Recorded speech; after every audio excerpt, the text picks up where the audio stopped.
best friend Shane. Join us together and cheer them on as they make their way around the field.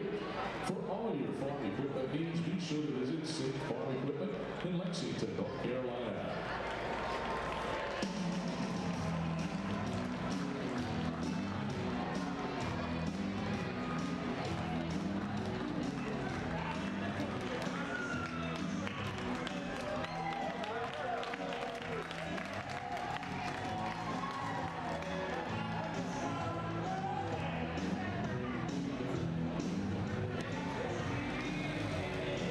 Nestled in the center of downtown Highway,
base, number 7, Stephen Cardullo.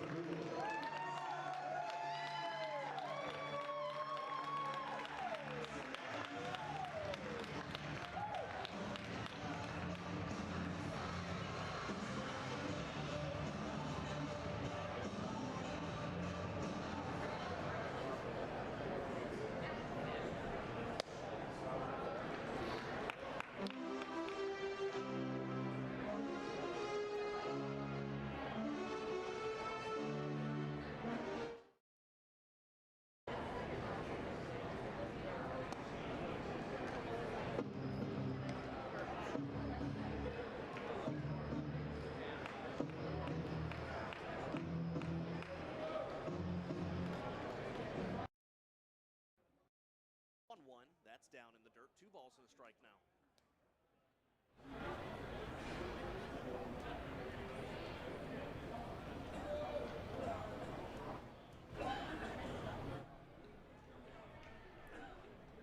Liam O'Sullivan working almost right from the middle of the pitching rubber. Here's the pitch to Cardullo, a strike at the knees, and it's now 2-2.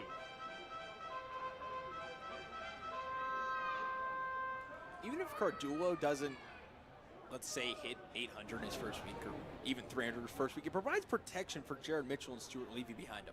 The 2-2, Cardullo swings, fouls this one straight back, and the count stays 2-2.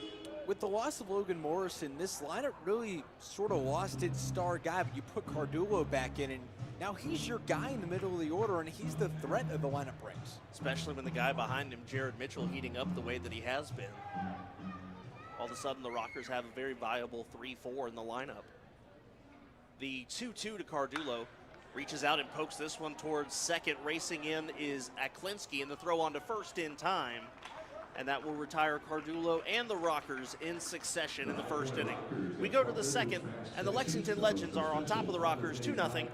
This is High Point Rockers Baseball on the Rockers Baseball Network, driven by Van York Auto. Father's Day with a special run around the stadium, with the finish line being home plate.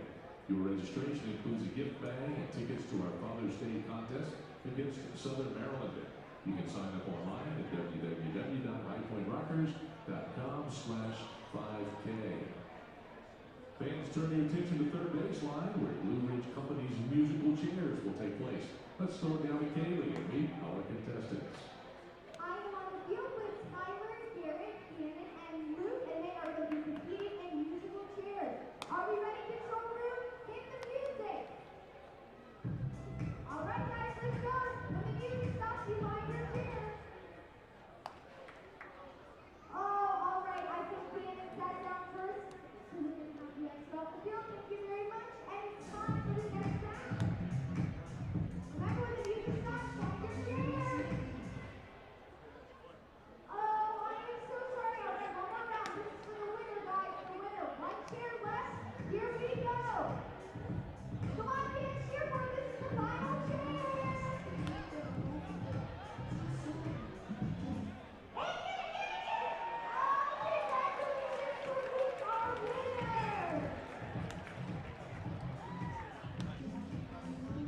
Celebrating their 20th year of providing high-quality housing for Triad residents, Blue Ridge Company is proud to be the official. Top of the second inning, Rockers trailing by a score of 2-0. It'll be 7, 8, 9 for the Lexington Legends coming to bat. Baldachin, Romanski, and Pugh. I'll tell you what, Craig Stammy did allow those 2 runs in the first inning, but only 16 pitches. It felt a little bit better. Felt like baby steps in the right direction as the first pitch to Baldachin in there for a strike. Baldachin hitting at .421, 2 home runs, 11 batted in. Swing and a miss.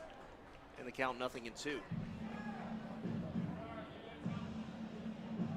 just kind of feel like Stim's maybe attacking hitters a little bit more. He's not so much nibbling today. That's the big thing with this zone, is you have to attack hitters, and you can't just dot the corners. And the 0-2 off-speed pitch down in the dirt. They're going to check down to first, and no, they're going to say Baldachin did not go. It has to be the haircut, right? I think so.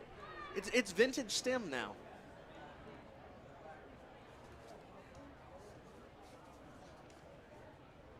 You call it vintage Stim if he's 31? The 1-2 off speed, swing and a miss, got him to chase the curveball. For Stem, that is his second strikeout. And that'll bring up the catcher, Jake Romanski. Oh my, that was filthy. Vintage Stem? Vintage Stem. Vintage Stem of 2 years ago. That was built. The hook on that pitch, if he can get it going, is nuts. That's the pitch he's been trying to control all year. He's getting it to work for him easy and early. Here's the first pitch to Romanski, misses for a ball. But I think he also recognized this is a big week. He's on track to make 2 starts, once against the Legends team that is very good, and once against a Blue Crabs team that has the offense started going the last couple of weeks. The 1-0 is another fastball missing inside. It's 2 balls, no strikes now. So at this point, he looks at the schedule and kind of goes, all right, this is the week to put it all together or I'm in big trouble. And the one big thing about Stem, looking at his numbers, fastball here hit weakly on the ground, right back to him. Stem picks it up and fires across to first for out number 2. One of the big things for Stem is just how much of his numbers are inflated early on, and a lot of those will go down. Opponents hitting 433 off of him right now, which his career average sits right about 257, which isn't amazing, but it's much better than 433, and that number should come down considerably. There's a lot of just bad luck involved in that as well.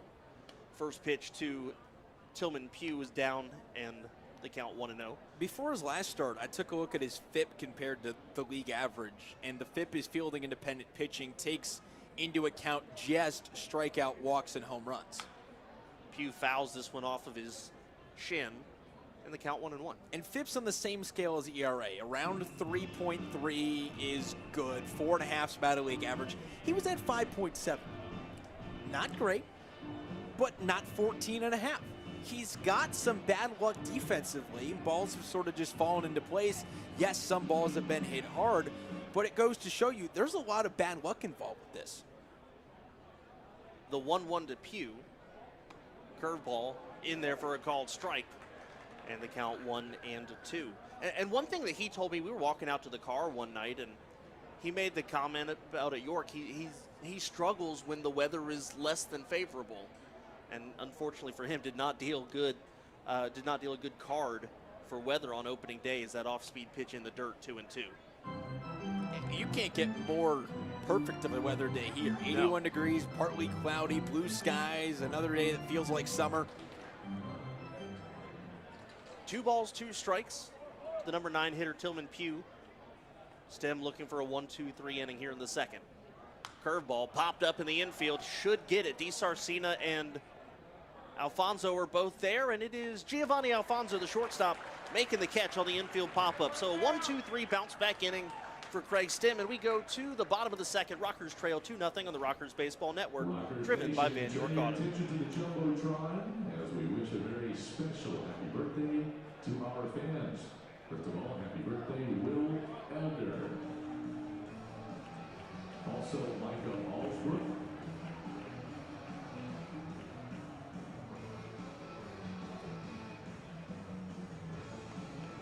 And finally, happy birthday to Gary Norris.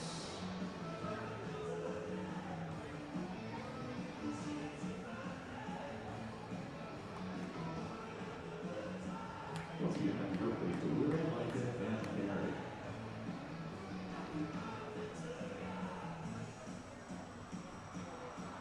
Bethany Medical Center is the preferred medical practice partner of the High Point Rockers. Your health is our concern.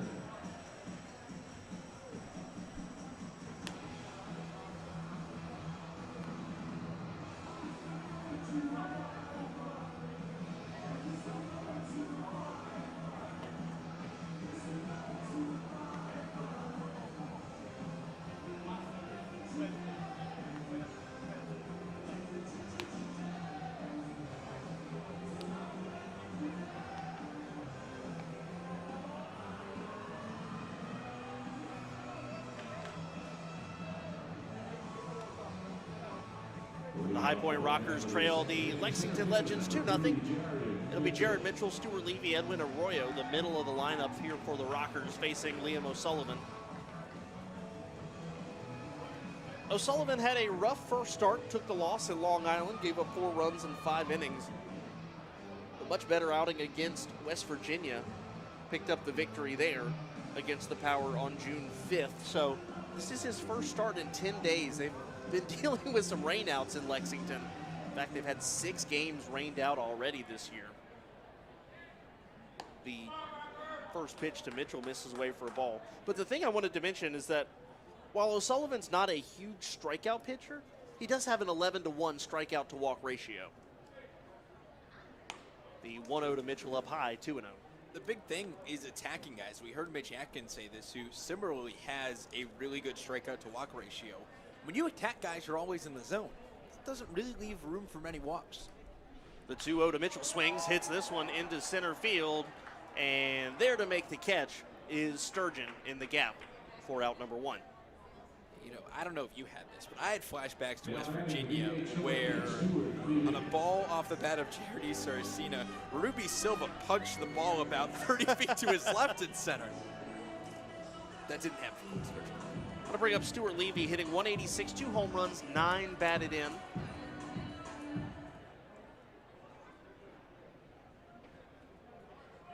Rockers looking for their first base runner of the evening. And O'Sullivan's first pitch, swing and a miss to Levy, strike 1.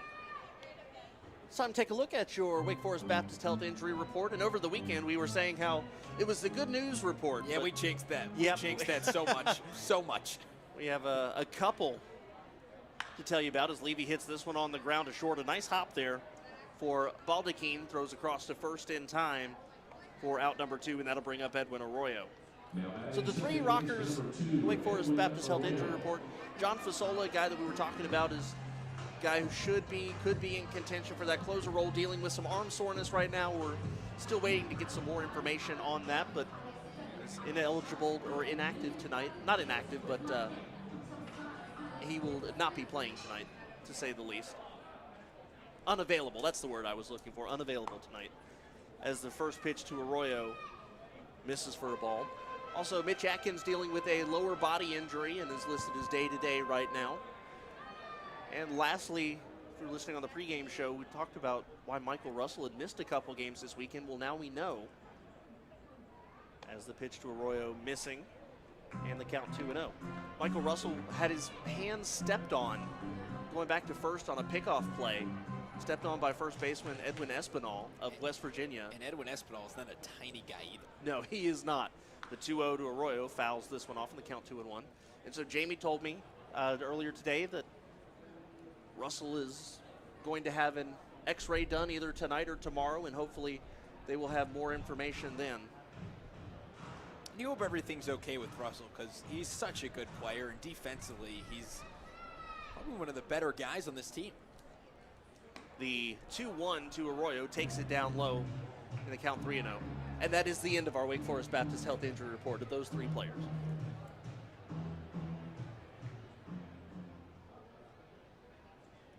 The 3-1 to Arroyo, swings, hits this one into left field. Gliding over is Hawkins, makes the catch for the final out of the inning. So the Rockers are retired 1-2-3 for the 2nd inning in a row. And we go to the 3rd. Lexington Legends lead the Rockers by a score of 2-0 on the Rockers Baseball Network, driven by Van York Auto. Your smartphone and search High Point Rockers Baseball, or follow Rockers on social media for a link to the broadcast on game day. Attention fans, season tickets are still available for purchase for the 2021 season.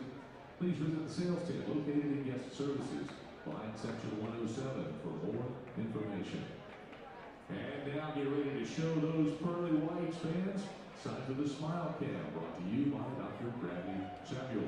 You need a great dentist? Call ours, 336-883-2316, or visit www.bradleyasamuelpds.com. Dr. Bradley Samuel, the official dentist of the High Point Rockers.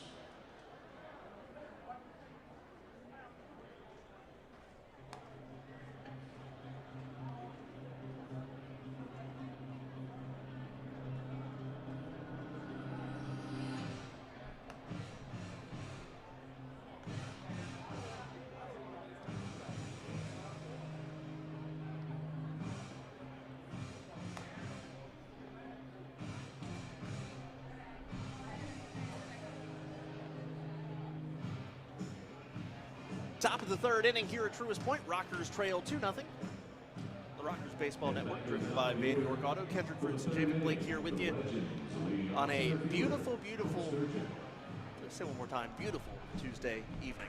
Is it a beautiful Tuesday evening? It is. Honestly, look, I'm comparing everything to the weather that we had on Friday now at West Virginia.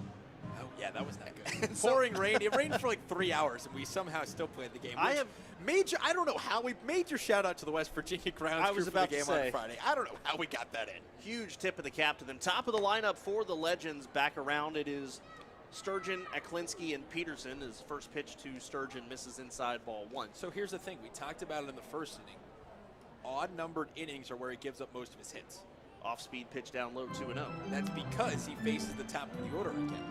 So we're going to see what version of Craig Stem we get, because first time through the lineup against Long Island was incredibly good.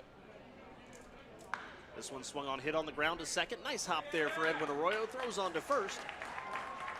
And that is out number 1 in the third. And for Craig Stem, he has now retired 5 consecutive hitters, as it looks like he might be starting to get into a groove here. Here's Ben Aklinski, who doubled in his first at-bat, and the first hit of the game for Lexington.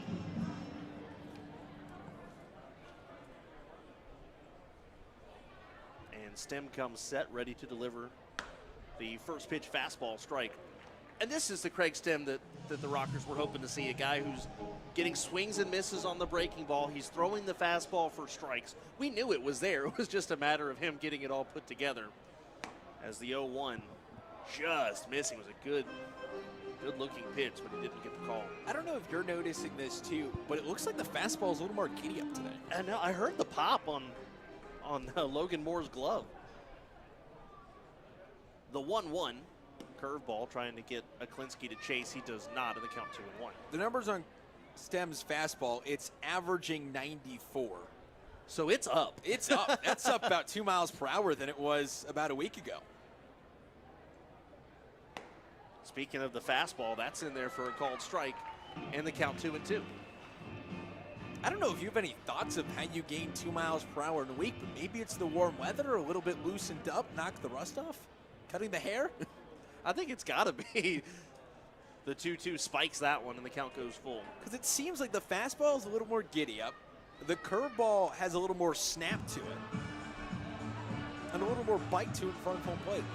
Well, I know baseball players are notorious for being superstitious. I don't know if the haircut was part of that. We'll talk to him tomorrow. If he ends up having a good outing, I'm going to ask him if that was just trying to break the bad mojo. Here's the 3-2 to Aklinski. A high ground ball to short. It takes a big hop for Alfonso. Fires on to first. And in time, just in time to beat Aklinski for out number 2. Time for your Blue Ridge Company's Atlantic League standings report. In the North Division, Long Island leads things by half a game over the Lancaster Barnstormers, then it's York Revolution and the Southern Maryland Blue Crabs in last 4 games back. Lexington leads the South Division by a game over High Point, then it's Gastonia, 2.5 back, and West Virginia, 3 games back. DJ Peterson had an RBI double his first time up, while Stem, looking for a 1-2-3 inning, deals a fastball down, ball 1. And this is the meat of the order right here. Peterson, Barnum, and Hawkins. They all hit him hard last time. Stem delivers fastball, and that's in there for a strike on the inner part of the plate, 1-1. Right now he's sitting 93-94. We haven't seen this from him all year long. Well, I think that's the thing, is he's not pitching timidly today. I think the last time we saw him throw, he looked very reserved. Today he's just slinging it, that fastball inside, 2-1. That might be, too, just saying whether or not TrackMan gives me a strike doesn't matter. Let's just rear back and throw it. It's close enough a hitter's going to swing anyways. Here's the 2-1. Another fastball. That is popping the mid. It's down 3-1, but my goodness, he is throwing. 93, 93, 92, 93, 94. Yeah, he's back. 3 balls and a strike here. Another fastball, and that's a called strike, and the count goes full. And Stem getting a little bold. That was an off-speed pitch in the outside corner and a 3-1 count. That's usually reserved for the fastball. 3 balls, 2 strikes. Stem looking for the 1-2-3 inning. Off-speed pitch swung on, and just getting a piece of it is Peterson. stays alive, 3-2.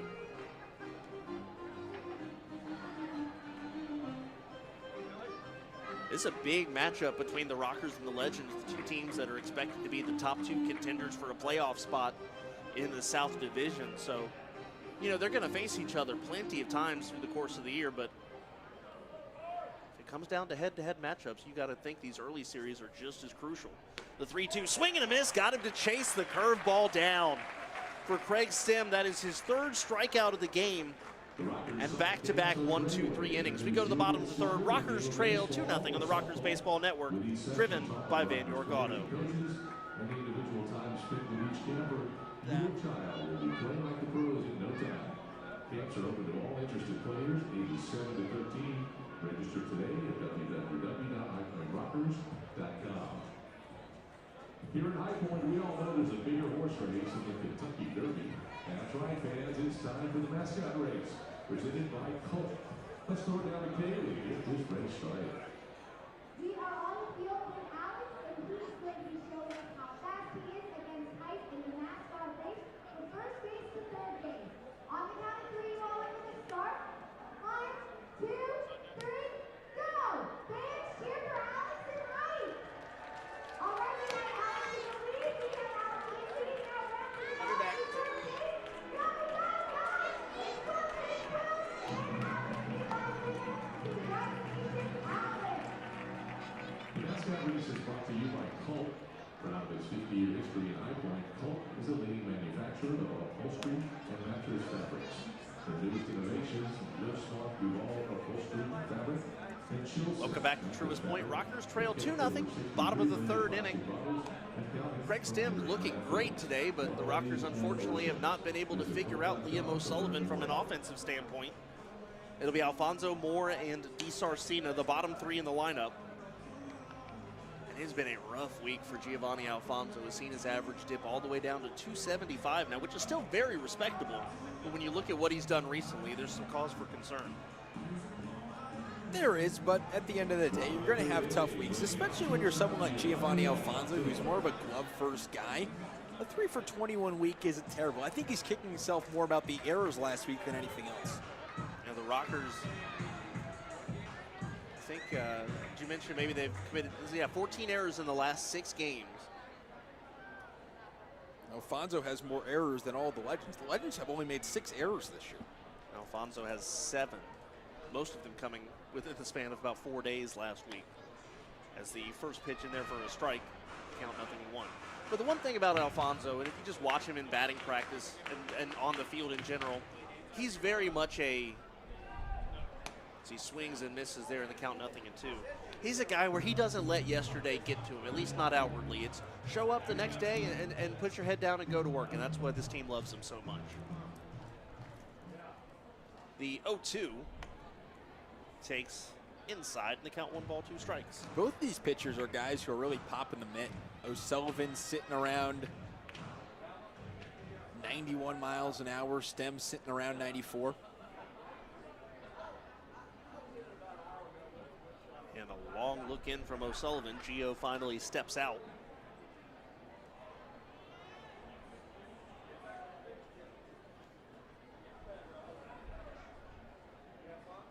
And here is the 1-2.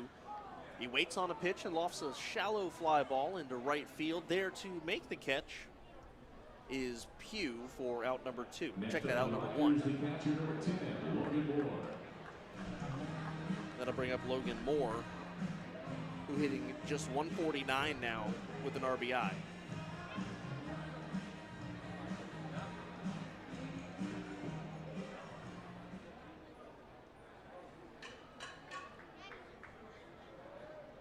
And here is the first pitch from O'Sullivan, and there for a strike in the count 0-1.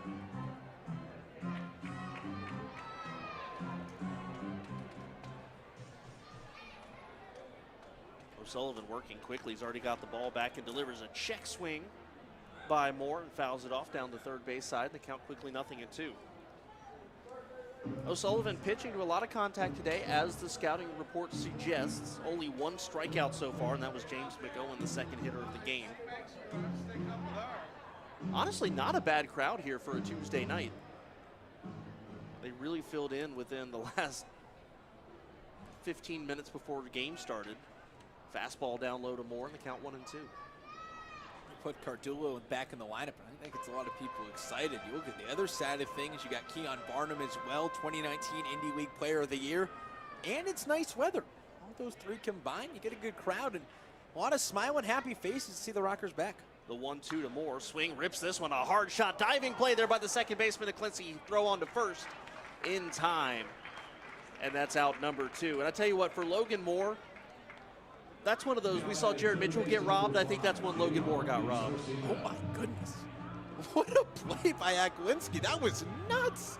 Just went full extension on the dive, able to hop up and throw over to first. To me, that was easy, too. And I think we talked about with Jared Mitchell, you know, even though the step one of getting out of the slump is that pitch down low, ball 1 to DiSarcina, was hitting it hard, even if you hit it right at somebody. That's one of the first balls in a while we've seen Logan Moore really square up. Well, especially someone who's 3 for his last 38 at the plate.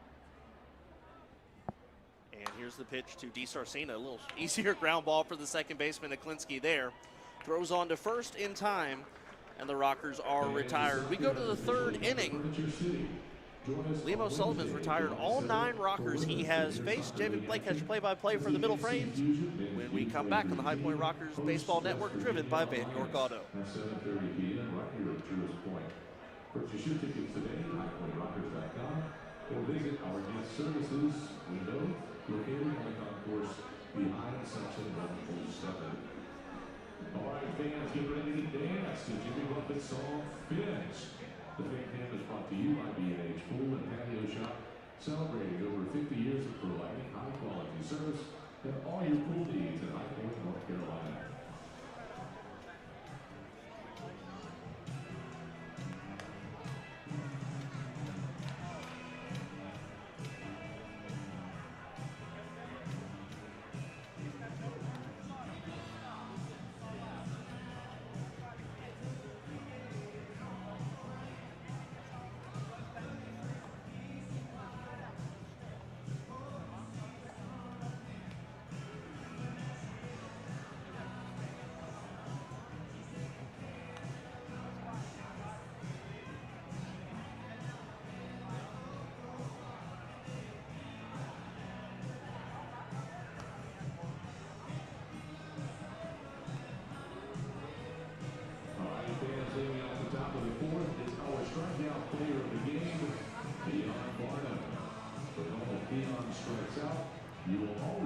Top of the 4th inning, Lexington leads High Point 2-0. Javik Blake alongside Kendrick Fruits. Game 1 of a 3-game set from High Point.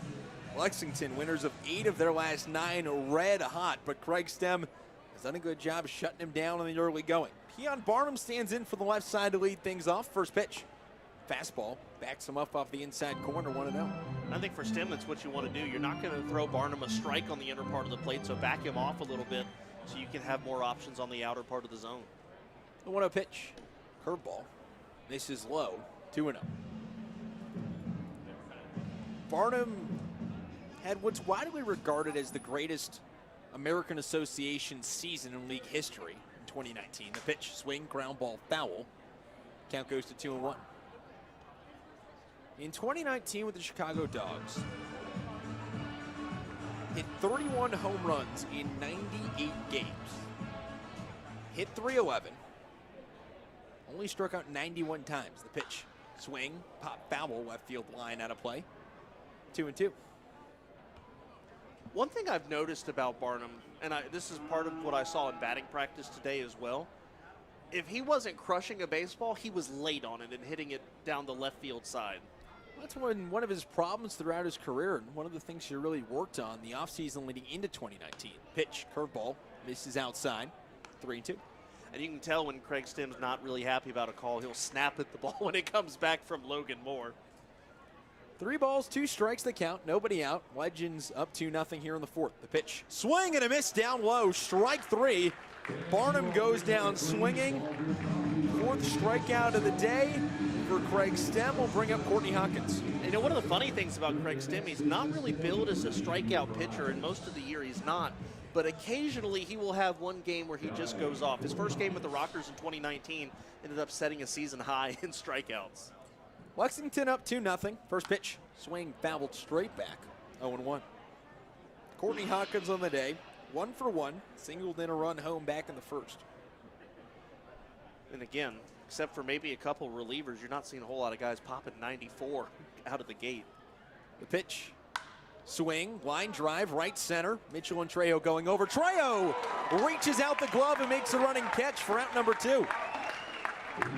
That one hit hard there by Courtney Hawkins. It was a sinking liner in the gap, but Trejo has got a good bit of speed out there in right field and covered a lot of distance to get to that ball. Stems retired 9 in a row, 2 outs, Legends up 2-0. Top 4, Jordan Pacheco, the DH, will step up from the right side.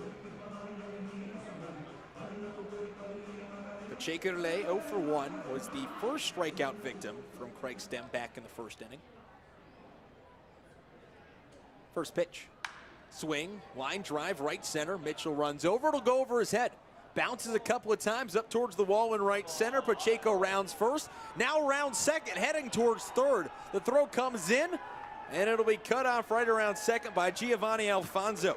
Jordan Pacheco, a stand-up triple here with 2 outs in the fourth, puts a runner on third for Roberto Baldacchini. And that's kind of bad luck for Jared Mitchell there. There's a little gap between the turf and the main part of the wall, and that ball kind of wedged in there, and it didn't carry him off the wall the way that Jared Mitchell was expecting it to, and he ended up being out of position when that ball got wedged under the fence. Top 4, 2 outs, Legends up 2-0. Runner on third with 2 outs. Roberto Baldacchini, team leading 421 average coming into today. The pitch from Stem. Curveball. Bites the inside corner, strike 1. For Pacheco, it's his first triple of the season. For the Legends, it's number 7 on the year. Good for tops in the Atlantic League. The pitch from Stem. Swing and a miss. Curveball buried it. Blocked up by Moore, 0-2. And for comparison, the Rockers have a lone triple on the season. Whitaker Bank Ballpark, where the Legends play, is a deep one. It's got really deep power alleys, a little different than here at Truist Point, which is just 400 to center. The 0-2 pitch, swing and a miss. Curveball down low, and Stem picks up strikeout number 5 on the day, the second of the inning, and the Legends strand a runner at third. No runs, 1 hit, no error, 1 runner left on base.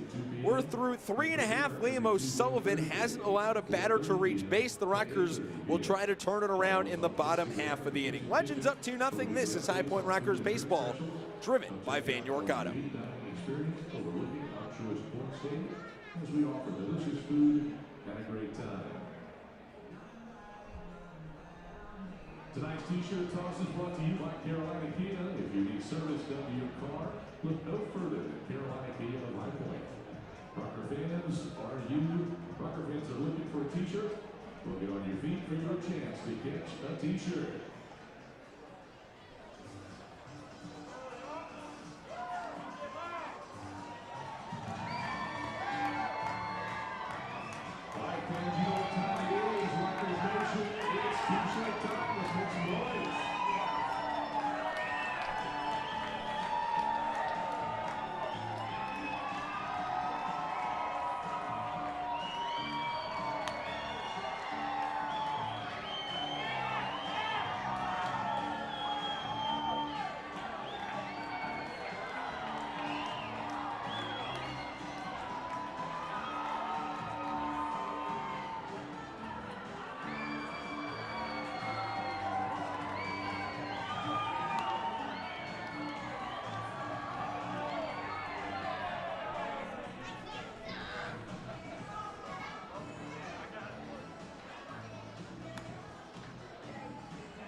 Bottom 4, Cesar Trejo in the top of the order up for the High Point Rockers. Lexington leads the Rockers 2-0. Liam O'Sullivan on the mound has retired all 9 of the first 9 hitters he's seen.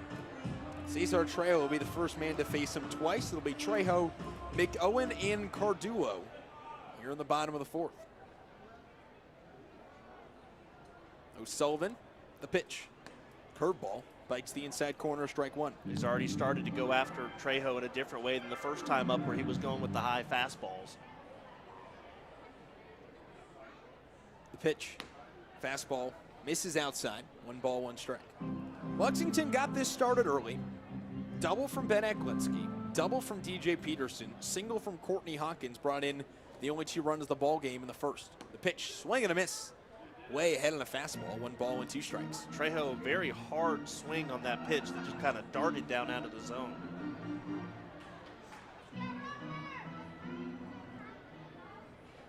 Light kick and fire. Strike 3 on the outside corner. Trejo watched it into the glove. And a called strike 3 will be the first out of the 4th. They'll bring up James McOwen. Rockers down by 2 to the Legends with nobody on. McOwen, the first strikeout victim for O'Sullivan tonight. The second one was just Trejo just now, so only 2 strikeouts in 3 1/3 innings. James McOwen in for the left side. The pitch from O'Sullivan. Fastball high and outside, 1-0. Cardullo, sorry. O'Sullivan working quickly, already back on the mound. Has thrown just 40 pitches. O'Sullivan kicks, fires home. Fastball, misses outside, 2-0. Saying Stephen Cardullo just ran out to the on-deck circle. He's a guy who works every chance he gets. And there's a tee down there down the hall. I bet you he was down there taking some more swings. The 2-0 pitch, fastball, misses outside, 3-0. And McOwen, someone who works a lot of walks, has worked a team high 11 walks this year in 65 plate appearances. The 3-0 pitch, fastball, outside corner, strike 1. And the other good thing about Cardullo being here, it allows some guys who have been playing out of position to kind of get a day off and recharge, as we saw Randy Norris play some first base this week. Pitch from O'Sullivan, outside, ball 4, and the Rockers for the first time tonight have a man on. It's James McOwen and a runner on first, 1 out. Legends up 2-0, and up to the plate comes the righty Stephen Cardullo. Stop me if you've heard this one before. James McOwen worked a walk. That would be the 12th time all year we've heard it. He's walked a lot. 1/3 of those came in 1 game. We have heard that a lot. The pitch, fastball high to Cardullo. 1 ball and no strikes. Different approach by Cardullo here. His last time up, he was grip it and rip it from the first pitch. Cardullo, the former major leaguer, spent time with the Colorado Rockies. O'Sullivan checks around the pitch. Swing, pop, foul behind home plate. 1 ball and 1 strike. Cardullo, one of 3 High Point Rockers in 2019 to reach the 20 home run plateau. He, Richie Schaefer, and Quincy Lattimore all were able to do so. And he did so while supplying the speed as well. 20 home runs, 20 stolen bases. The only Rocker to do that, 2019. The pitch, fastball high, 2 balls and 1 strike. On deck is Jared Mitchell. In the hole is Stuart Levy. 2-1 the count, 1 out. James McOwen, 2-step lead off of first. Legends lead the Rockers 2-0, bottom 4. The pitch, swing, fouled straight back. Evens up the count, 2 balls and 2 strikes. Well, the Rockers needed a base runner. They got that. Now they need a hit. It's about a little thing at a time, just building off of what you've got. Cardullo does not have a hit since 2019. Played this winter with Gigantes in the Dominican Winter League and went 0 for 6 in 7 plate appearances. O'Sullivan checks around the 2-2 pitch. Swing, line drive, center field. Sturgeon comes on, makes the catch chest high, rifles it back to first. The throw gets by Barnum and goes towards the Rockers dugout. Gets in the Rockers dugout, and getting to second will be James McOwen, and getting to third as well on the errant throw from the outfielder. A 2-base error is charged to Cole Sturgeon, and that puts a runner on third with 2 outs for Jared Mitchell. They haven't been able to get a base hit, but taking advantage of the mistakes here would be huge. And we talked about how this team started to get a little bit better with runners in scoring position over the weekend. Jared Mitchell would like to make it 1 for 1 today. Cole Sturgeon came up firing, and Keon Barnum just couldn't handle the throw, ended up getting into the Rockers dugout. And because it came from the outfield, that is 2 bases for any base runner. The pitch to Mitchell. Fastball high and outside. Ball 1. Legends lead 2-0. Bottom 4. 2 outs. 1-0 the count. 2 runs, 4 hits, 1 error for Lexington. Zeros across the board for the Rockers. One other note about that throw, the way that Barnum was positioned to receive that ball, I think McOwen kind of blocked the view for a second. The pitch from O'Sullivan. Big swing and a miss. 1 ball, 1 strike. Barnum was positioned on the inner part of the first base bag, and McOwen was running to the outside part of the bag, so I think he blocked Barnum's view right as the ball was about to get to him. Talk about right place, right time. Yeah. The 1-1 pitch from O'Sullivan. Big looping curve. Outside 2-1. Mitchell's 0 for 1 today, flat out to center back in the second inning. The Rockers still don't have a hit off of O'Sullivan.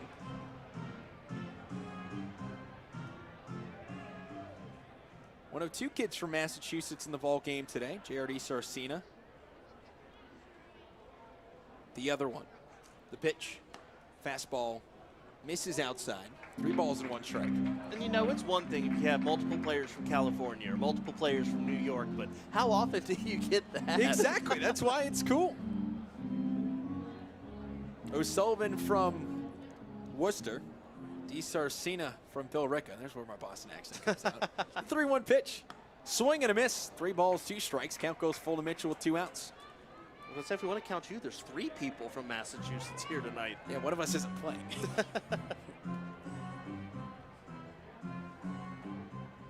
O'Sullivan started his career at the University of Rhode Island, then transferred to St. Leo's University, a Division II school in Florida. The payoff pitch with 2 outs. Outside ball 4, Mitchell works a walk. His 13th of the season. Up to the plate comes Stuart Levy.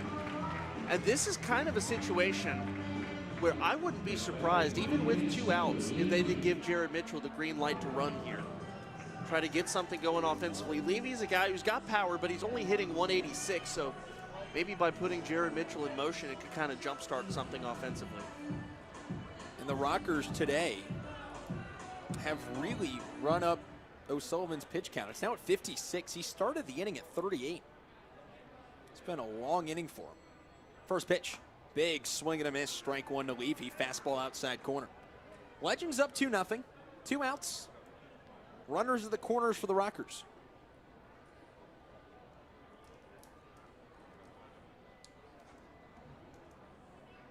O'Sullivan peers in for the sign, sets the belt with the black glove. Checks around, checks again. Now picks up the leg, comes home. Fastball just below the knees, 1-1. Well, that's one of the more dramatic frames we have seen from a catcher this year. That ball just inches above the ground, and Jake Romanski brings that all the way back up to Levy's knees.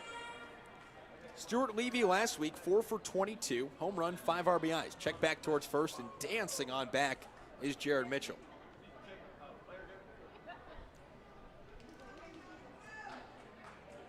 Levy homered in the first inning of Friday's game in West Virginia. Capped off a 4-run first inning.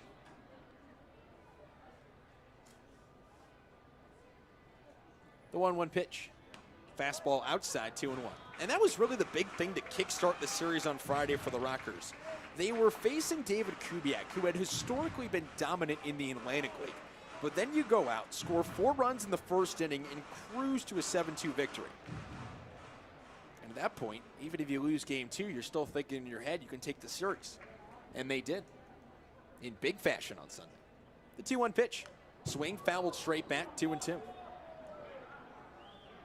Second time around has paid dividends for the Rockers after getting retired in order in the first, second, and third innings. They've found a way to get 2 guys on base. They don't yet have a hit, but a hit here would bring home a run. James McOwen off of third, Jared Mitchell off of first.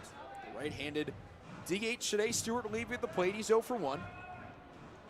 With Mitchell's speed, a double could score him potentially as well. Legends up by 2. The pitch.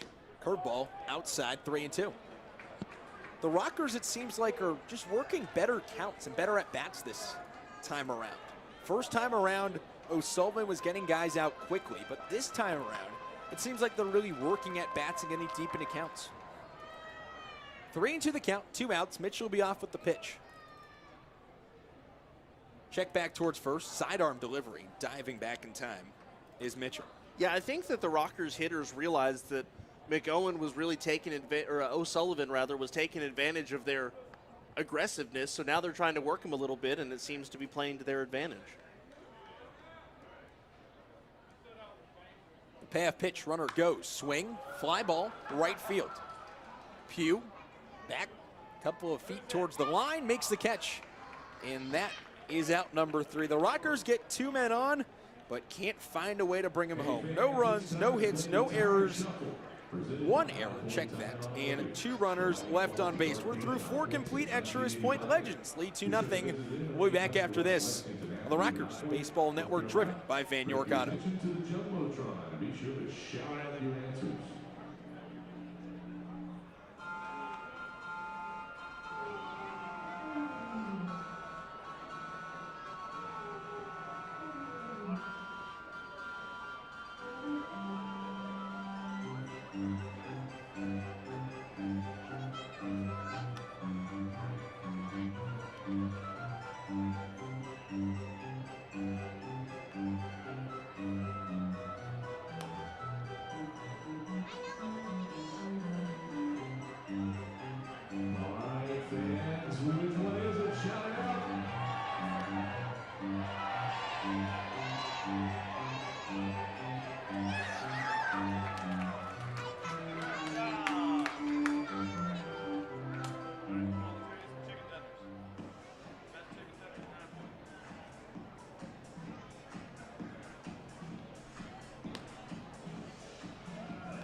Leads things off here in the 5th inning. Rockers down by 2 to the Lexington Legends. It'll be 8-9-1. Romanski, Pugh, and then the top of the order with Sturgeon, Eklinski, and Peterson.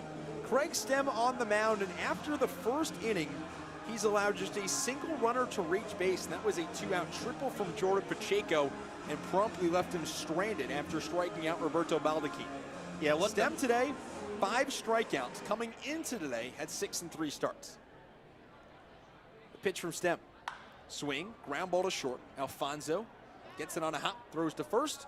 High throw, but Cardullo snags it, steps in the bag for out number 1. And that's part of what's made Stem so successful today, is getting those early outs, keeping his pitch count down.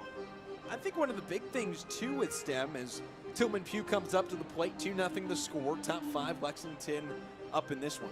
I think one of the big things today with Stem is he's getting a lot more first pitch strikes, which is something we didn't see from him in his first couple of starts. And you know what I think it is? He's not trying to hit the lower part of the zone on the first pitch. We've seen a lot of more fastballs up to start the hitters. Pugh in from the right side, 0 for 1 today. First pitch, fastball down, 1 ball and no strikes.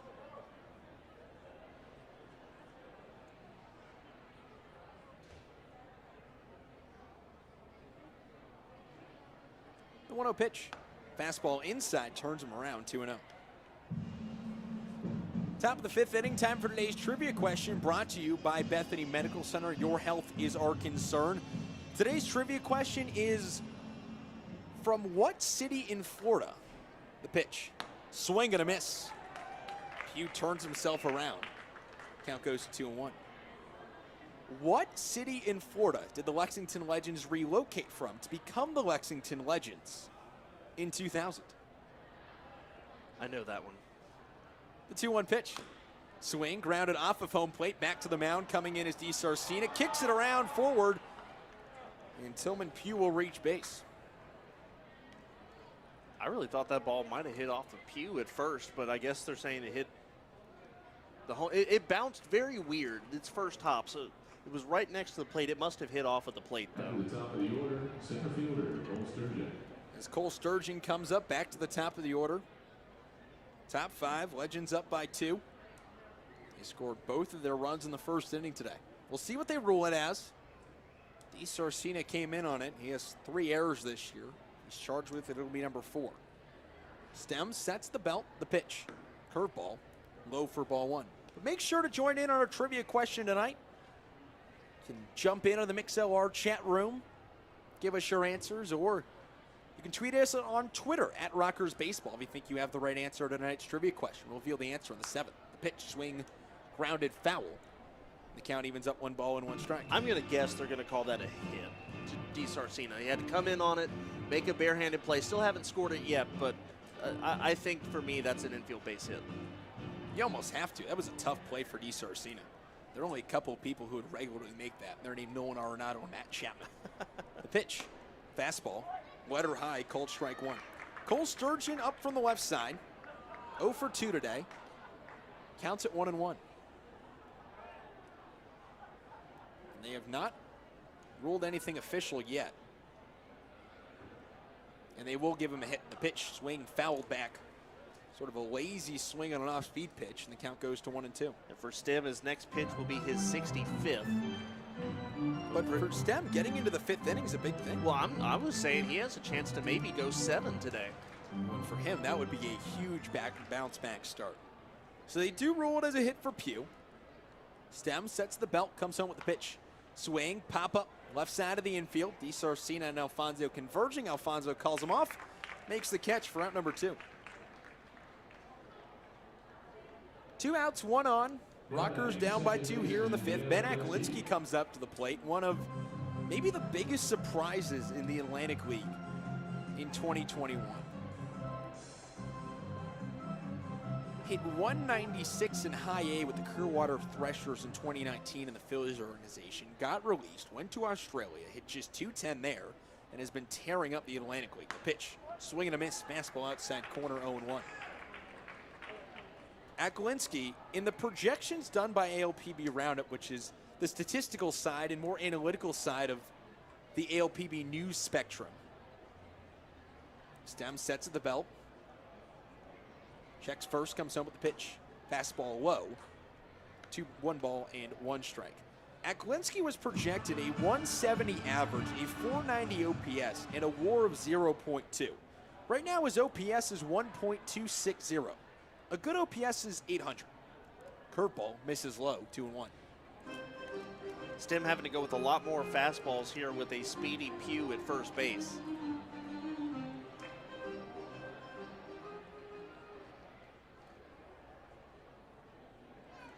Stem checks first. The pitch.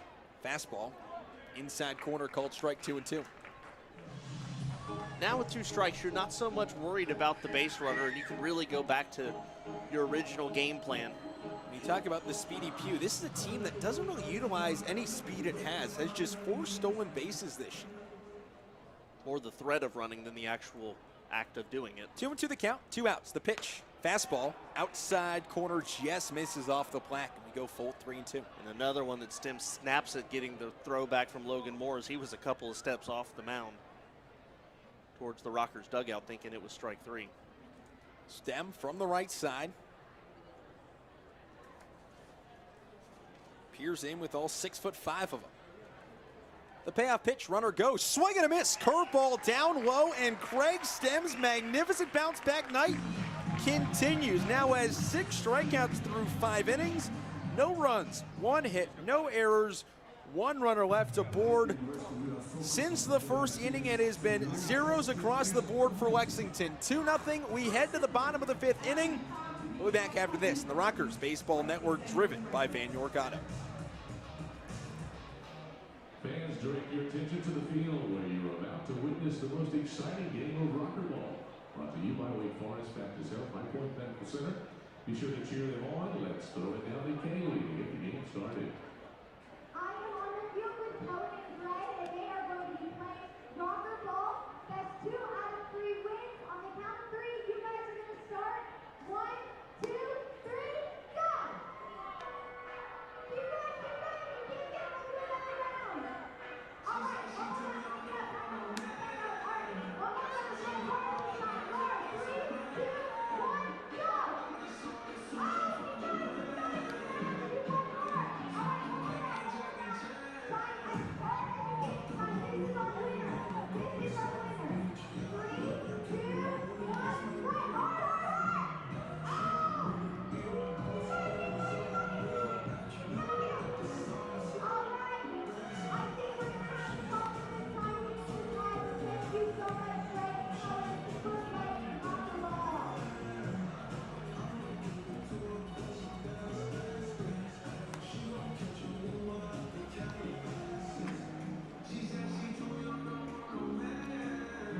Welcome back. Bottom of the 5th inning between the Lexington Legends and High Point Rockers in game 1 of a 3-game set. The Legends, they've won 8 of 9 coming into today.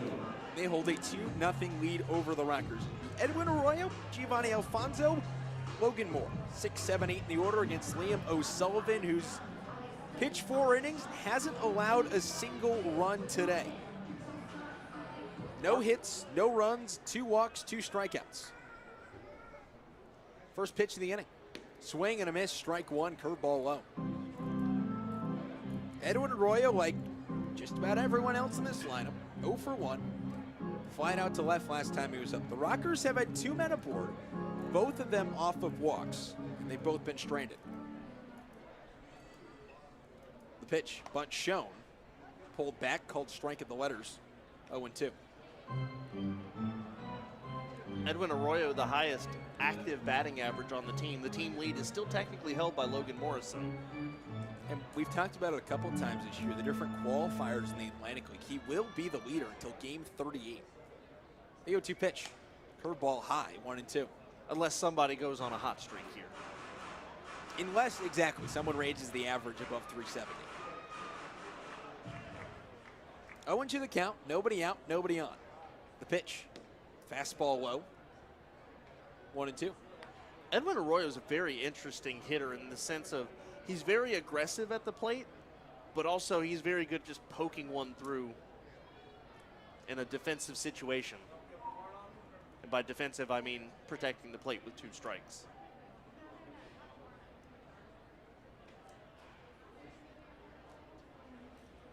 The pitch from Sullivan. Swing, grounded foul behind home plate. Count stays at 1-2. Liam O'Sullivan coming into today had a 5.73 ERA. That has, without a doubt, plummeted over the last couple of innings. The 1-2 pitch. Swing, slap back up the middle. Aklinski comes on the run, throws to first. By the legs of Barnum, gets behind him. Romanski comes as backup and picks it up. The second error of the day for the Legends puts a runner on first and nobody out for Giovanni Alfonso. Yeah, it looked like they might have handcuffed Barnum a little bit at the E4 throw by Aklinski, who you could argue has now made the best play of the day and the worst play of the day. He just kind of spiked it. But nonetheless, they'll bring up Giovanni Alfonso. You know what it looked like? We saw West Virginia power players playing spike ball in the outfield. That's kind of what that looked like. Oh, geez, that's me. Giovanni Alfonso up from the right side. The pitch, fastball up high, ball 1. Legends up 2-0. 2 runs, 5 hits, 2 errors for the Legends. No runs, no hits, no errors for the Rockers. They've had 3 men on base, 2 via walk, 1 via an error. The pitch, swing, fly ball, left field. Hawkins coming on, sticks up the tan glove, makes the catch. Out number 1. And you know, the key to success today for O'Sullivan has been the same thing for Craig Stem on the Rockers. It's getting early outs.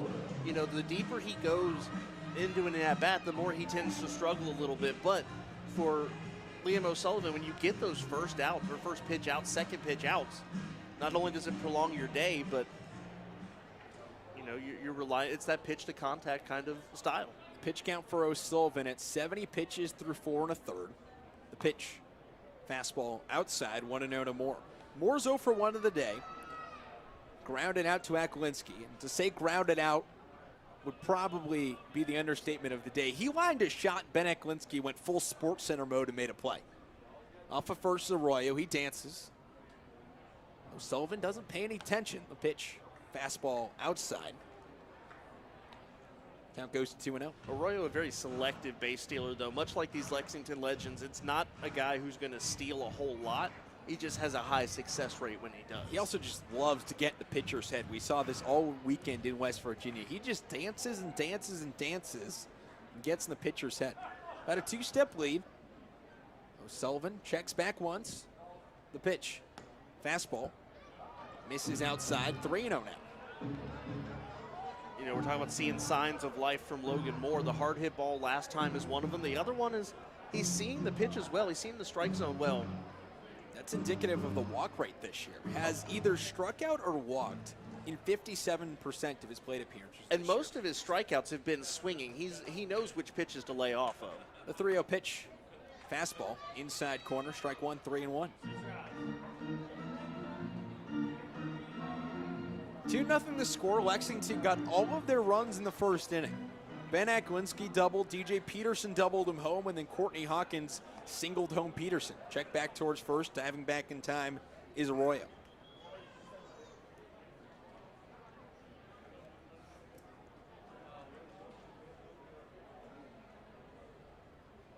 Another check back towards first, and diving back again is Arroyo. They're really paying him a lot of attention over there at first base.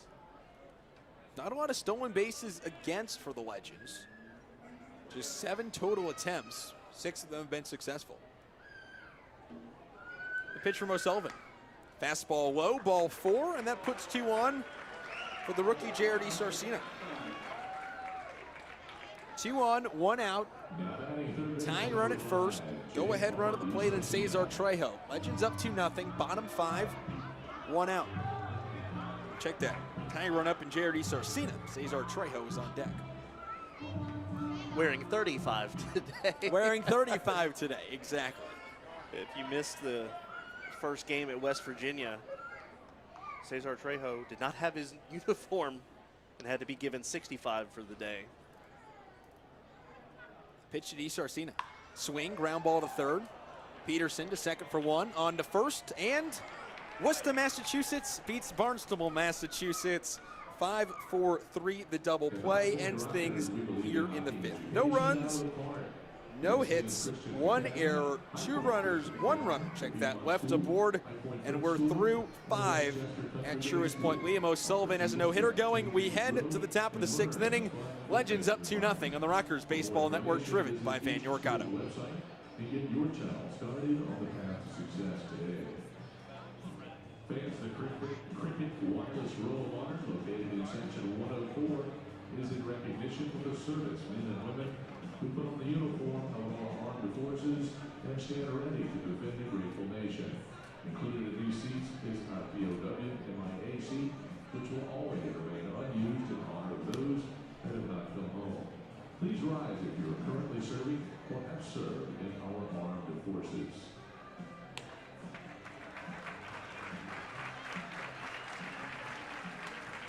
Thank you for your service, and thank you to Cricket Wireless for sponsoring the Rockers Roll of Honor. To honor a hometown hero of your life, you can sit in our Roll of Honor by sliding to highpointrockers.com. The High Point Rockers would like to welcome Habitat for Humanity. Thank you for supporting the Rockers, and we look forward to seeing you again soon.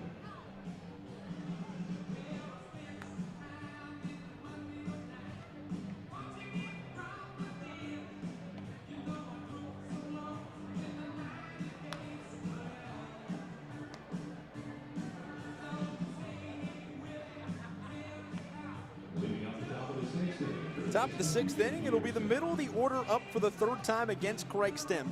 DJ Peterson, Keon Barnum, and Courtney Hawkins will face Craig Stem. Legends up 2-0.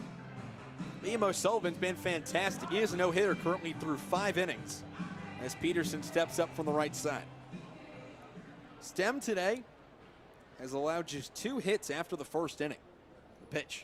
Swing, grounded, fouled on the 3rd base line into the Legends bullpen, 0-1. And you know, on the one hand, you know, he does have the no-hitter going. The Rockers need to figure him out, but also that shows why it's all the more imperative for Craig Stem to put another 0 up on the board here in the top of the 6th. Pitch count's in good shape, just 72 pitches through 5 innings. The pitch, curveball low, 1-1. So I think our job is to say no-hitter as much as we possibly can. I was just going to ask if you're trying to help set a record for most times no-hitter is mentioned. Is that what we're supposed to do in this situation? Just keep on mentioning it? The 1-1 pitch, fastball, low, 2-1. Anything for your team, right? There we go.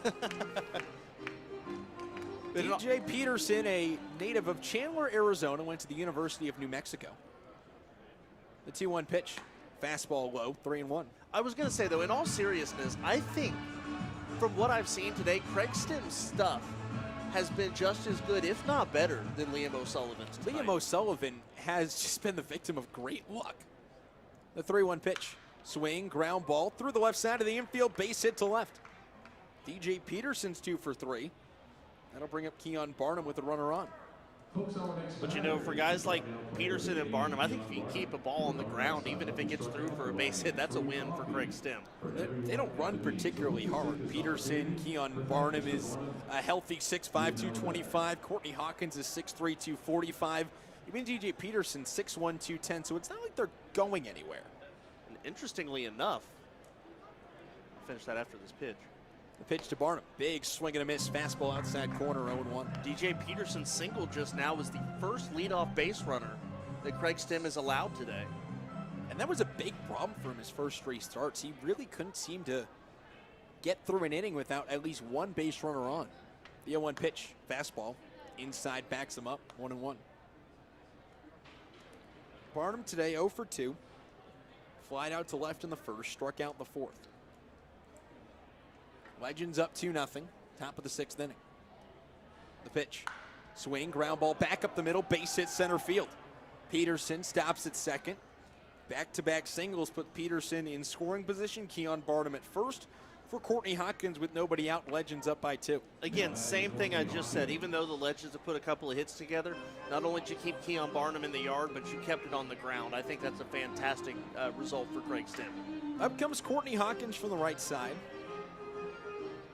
Former Sugarland Skeeter in 2019. Played 3 games with the Skeeters, then spent 2020 with the Skeeters in the Constellation Energy League. The pitch, swing, fly ball, right center field. Trejo and Mitchell going back. Trejo towards the warning track.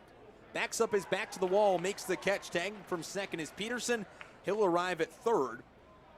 And Courtney Hawkins flies out to right for the second time today. He's 1 for 3. Jordan Pacheco comes up, runners at the corners, 1 out. Legends up 2-0 here in the top of the 6th inning. Pacheco struck out in the first, tripled to the gap in the fourth, and tripled with the help of a weird bounce against the wall. Got wedged right in the bottom of the wall where the base of the wall meets the turf. So instead of kicking back to center fielder Jared Mitchell, check that, it just sort of stayed down low. Yeah, and that really helped the speedy Pacheco get around to third. Pitch from Stem. Swing and a miss. Curveball falls off a platter, strike 1. Now, Pacheco is a guy who can strike out or tends to have a high strikeout rate, but, and you'll take that obviously if you're Craig Stem, but middle of the infield looking for that double play to get out of this inning and not allow the runner at third to come in and score. 1 out, runners at the corners. The pitch from Stem. Fastball low. 1 ball, 1 strike. Roberto Baldacchini's on deck. Jake Romanski in the hole. Stun starting to set here at Truist Point. Gives a little bit of an orange glow to the batter's eye in center field. Orange glow to the construction out beyond center field as well. The 1-1 pitch. Swing, popped foul. First base side, running over is Cardullo. He'll slide, but it falls out of play. Count goes to 1-2. This day in baseball history presented by the International Marketing Company. Got 2 for you today. Let's do the more normal one first. 1999, Milwaukee Brewers pitcher Jim Abbott gets his first base hit in 11-year career, an RBI single off of John Lieber. Jim Abbott, of course, born with no right hand. Went on to have a successful career, including pitching a no-hitter for the Yankees. The 1-2 pitch. Check swing. Did he go around? The home plate umpire says he went around. Jordan Pacheco is wondering why. And we think it's a strikeout. Is it a strikeout? Pacheco is. There we go. It's a strikeout. Attaboy, Craig Stem. Craig Stem gets the strikeout for the second out of the inning. He's got now 7 strikeouts today, and Roberto Baldacchini comes up from the right side, runners at the corners. 2 outs. Legends up 2-0. Pacheco was asking for a second opinion of another umpire. That's a situation you can't get one. The pitch from Stem. Fastball low in the dirt, blocked up by Moore. 1-0. So here's the other fun one. 1976, the umpiring crew scheduled to work a Pirates-Astros game could not get to the Astrodome because of flooding in the area, causing the game to be canceled. The only time an indoor facility has had a rain out. The pitch, swing, fouled straight back. 1-1 strike as Logan Moore picks it up, rolls it back towards the dugout. But there was a nice bit of camaraderie on the field afterwards. The Pirates and Astros player who had all already arrived for the game all sat out on the field and shared their post-game spreads with each other. So That's awesome. yeah, that's really cool. It kind of reminds me of Billy Horn's story about being in Italy. The 1-1 pitch, 2 outs. As Stem long look in, delivers. Swing and a miss, curveball that continues to just fall off a platter about 3 or 4 inches in front of home plate. 1-2 the count, 2 outs. 2-0 the score. Runners at the corners. The Legends, a team who had won 8 of 9 coming into today. 8-2 in their last 10 since a 1-3 start. The 1-2 pitch. Curveball low, 2-2. The next pitch from Stem will be his 89th, so this will probably be his final inning of work, but what a fantastic bounce back it has been. Even so, 6 innings for Craig Stem, 1 pitch away from getting to the 6.0 mark, currently at 5.2, his longest outing of the year. The 2-2 pitch, curveball low, tries to get him to bite in the curveball. Baldachin looks at it, doesn't offer, count goes to 3-2 with 2 outs. So even though the next pitch is his 90th, even if the runner, the Baldachin reaches here, I think they're saying, hey, Craig, get out of this. Nobody up in the bullpen. Nobody up in the bullpen. Runner on first is Barnum. Runner at third is Peterson. Barnum off with a pitch. Fastball outside, ball 4, and then loaded up from Jake Romanski. Legends up 2-0. Top of the 6th inning. 2 runs, 7 hits, 2 errors for the Legends. No runs, no hits, no errors for the Rockers. Liam O'Sullivan currently working on a no-hitter through 5. I think another good sign for the Rockers is that was Craig Stem's first walk allowed here in the 6th inning. It's really the first pitch count. First count he got deep into. Bases loaded, 2 outs. Romanski up from the right side. He's 0 for 2 today. Pitch, fastball, misses outside, 1-0. What's his fastball sitting at now in the 6th inning? 92. Somebody just got up and started throwing. Fastball's been as high as 94 today for Stem. The 1-0 pitch, curveball, called strike outside corner, 1-1. It's Nefi Agondo in the bullpen, but it seems like he's really comfortable with that curveball today. He's going with the lotting into the fastballs, popping the mid. Feels like Stem wants to keep going back to that curveball. Well, he's mixed it up a lot more than usual.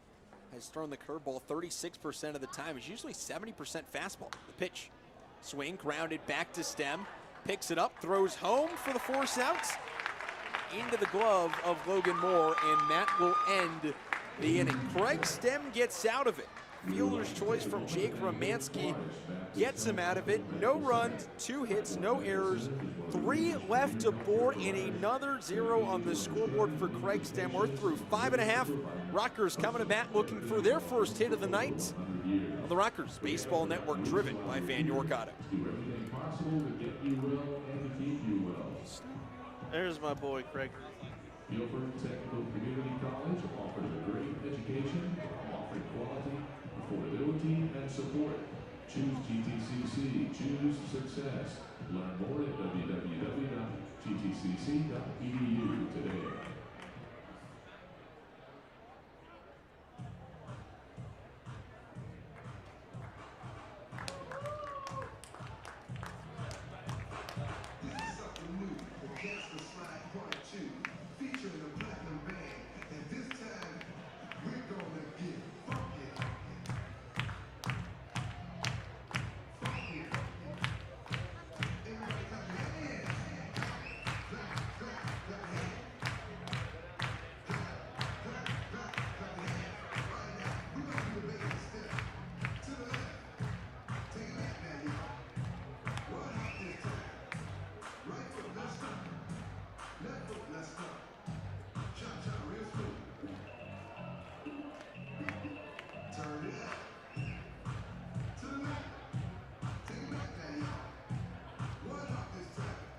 Bottom 6, Liam O'Sullivan back on the mound, and the top of the order up for High Point. They're down 2-0 to Lexington. The only scoring this game has seen was in the first inning. Since then, zeros across the scoreboard.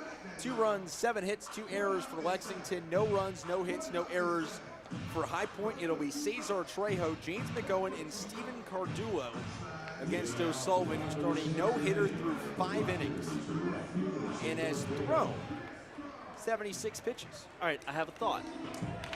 Friday, Ricky Knapp took a no-hitter into the 6th inning. The guy that broke it up was a guy with 0 hits on the year. Stephen Cardullo is 0 for 2 on the year. The only difference in that is Stephen Cardullo is 0 for 2. Yeah, the guy McCurdy who was 0 broke for up 20. The no-hitter was Carson McCurdy, who was 0 for 21. The pitch, swing, line drive, right at DJ Peterson, snags it for out number 1. That is, in a nutshell, the type of luck and defense Liam O'Sullivan has had tonight. A line drive that normally, if it was to go anywhere beyond the infield, would be at least a double for Trejo. Instead, is out number 1 to the glove of DJ Peterson. And up comes James McGowan, 2-0 the score, 1 out, bottom 6, the pitch. Fastball, outside corner, strike 1. It's starting to feel like one of those nights where everything is starting to break O'Sullivan's way offensively. The defense has been nuts tonight.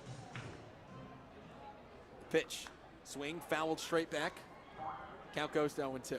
Well, the thing is, I don't know about his pitch count. I don't think he can finish the game. There's no way he can go more than 7 or 8. He's at, right now, 80 pitches. Let's say they let him go 110.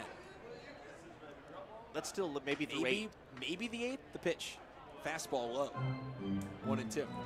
So even if a no-hitter happens, it'll be a way less cool no-hitter because it'll be a combined no-hitter.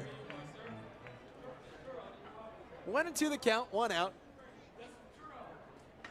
The pitch, swing, lofted into left field. Hawkins coming on. It'll drop down in front of him. And of course, that is how the no-hitter ends for Liam O'Sullivan after 5 1/3. Probably the slowest ball hit and play all day long. Drops down in front of Courtney Hawkins. And James McGowan reaches base to bring up Stephen Cardullo. 1 out, bottom 6. Legends up 2-0. All right, well, first the Rockers needed a base runner. Then they needed a hit. Now they need a run. They always say the way to get back in the ball game is a bloop and a blast. They got the bloop. A man who can provide the blast is up at the plate. Stephen Cardullo strides up from the right side looking for his first hit in 2021 in game number 1 in a Rockers uniform. The pitch, fastball, misses off the outside corner, 1-0. Cardullo 0 for 2 today. Grounded out to second in the first, line out to center in the 4th.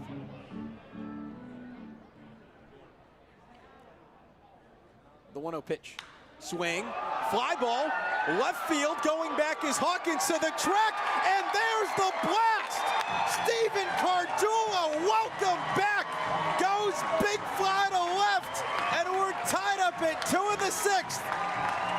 The lights go out, strobing around the ballpark. McGowan crosses home, Cardullo crosses home, all sorts of 5-5s. And the first home run since 2019 is a big one. We're tied up at 2, bottom 6. And the energy here has completely changed. Stephen Cardullo. Now, let's be real. We have a record watch going on here. The all-time record for career home runs by a Rocker is 27. That's 23 for Dulo. The pitch to Mitchell. Swing fouled straight back, 0-1. 1 out. Tied up at 2, bottom of the 6th inning. Liam O'Sullivan loses the no-hitter, and 1 batter later loses the lead, and Lexington has the bullpen up. The pitch to Mitchell. Swing, shattered bat, pop fly behind first base. Barnum retreats, makes the catch for out number 2. But how about that to electrify the crowd? Stephen Cardullo goes big fly. And that'll bring up now Stuart Levy, 2 outs, nobody on, tied at 2, bottom 6. Well, and it's kind of poetic justice, too, because Craig Stim pitched his best game of the year. Now he's off the hook for the loss. Stuart Levy has the ability to turn it into a win. Liam O'Sullivan's luck has turned in a moment. Pitch to Levy. Swing fouled straight back. No balls and 1 strike.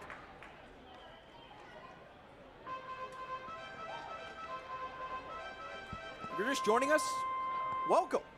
2 runs in the first for Lexington. Steven Cardullo tied things up 2 batters ago. The pitch, fastball, inside, 1 ball and 1 strike. That's what this team really needed, obviously missing the offensive production from Logan Morrison, who left for AAA Louisville, and Cardullo can fill that gap, not only in the lineup, but playing first base as well, especially with the injury to Michael Russell. Pitch to Levy. Fastball at the belt, called strike 2. The pitch count now for O'Sullivan has creeped up a little bit at 86 pitches through 5 2/3 innings. The pitch, fastball low and outside, 2-2.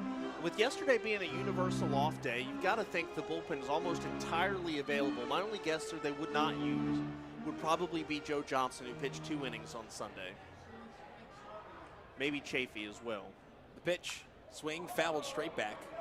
Count stays at 2-2. Chafee threw a little bit Saturday and Sunday, so they may be the last 2 to be available tonight.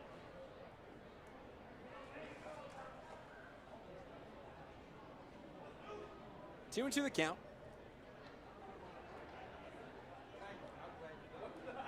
The pitch, inside, 3-2. But the fact of the matter is, though, for a guy in Craig Stim who's been struggling to even get to the midway point of the game, the fact that he was able to go past that, you've already saved the bullpen a little bit in that aspect. And you're looking at a 6-game homestand. You're going to use a lot of pitchers this week. The payoff pitch with 2 outs. Swing, ground ball, shortstop. Baldachin gobbles it up. Sidearm throw to first in time. Ends the inning, but not before Steven Cardullo says hello back to High Point.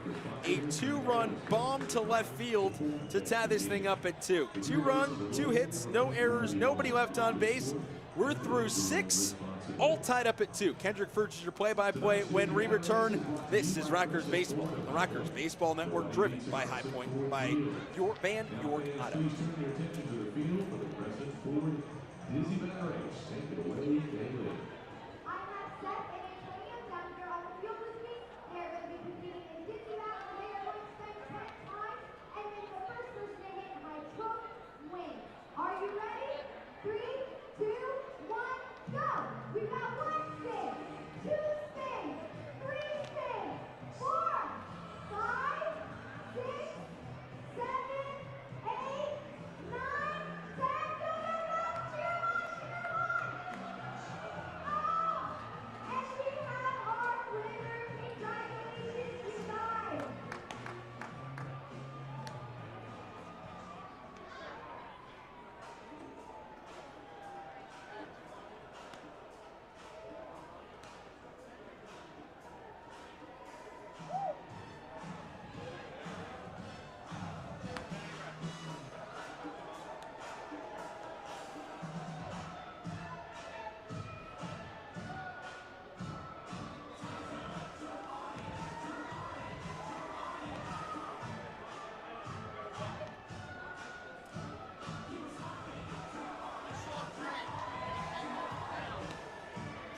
Top of the 7th inning here at Truist Point, a brand new ball game. We're tied up 2-2.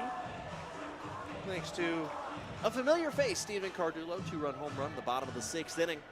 And a new pitcher on the mound for the Rockers. It's Nefi Agando, who will take over for Craig Stim, who had a fantastic outing. Craig Stim on the night, 6 innings, 7 hits, 2 runs, both earned, 1 walk, and 7 strikeouts. Agando on the year, 1-1 record, 4.15 the ERA. This is his 6th appearance. Has pitched 4 1/3 innings, walked 7, struck out 2 opponents, hitting .294 off him. The walk numbers are the thing that's really got to him this year. And Agando will face 9, 1, and 2 in the top of the 7th. That's Pugh leading off. First pitch, Pugh swings, hits this one deep into center field. Jared Mitchell going back still, and it's going to go over his head in 1 hop over the wall. And that will be a ground rule double for Tillman Pugh on the first pitch of the 7th inning. Well, walks may have been the issue for Nefi Agando, but that one hit a long way off the bat of the number 9 hitter in the lineup. They go back around to the top now. Cole Sturgeon, who's 0 for 3. Agando just About 5 days removed from blowing the save and getting the loss in Long Island, gave up back-to-back hits before Stuart Levy yanked a throw to second to center field in what was a 7-6 loss. 3 runs. I think it in was the ninth Logan inning. Moore was catching. Check that. that. Logan Moore yanked one to the center field. The catcher yanked one to the Yes. center field. Nonetheless, with the winning run score. First pitch here to Sturgeon, left-handed hitter. Wanted to swing, did not. Was called a ball, so the count 1-0.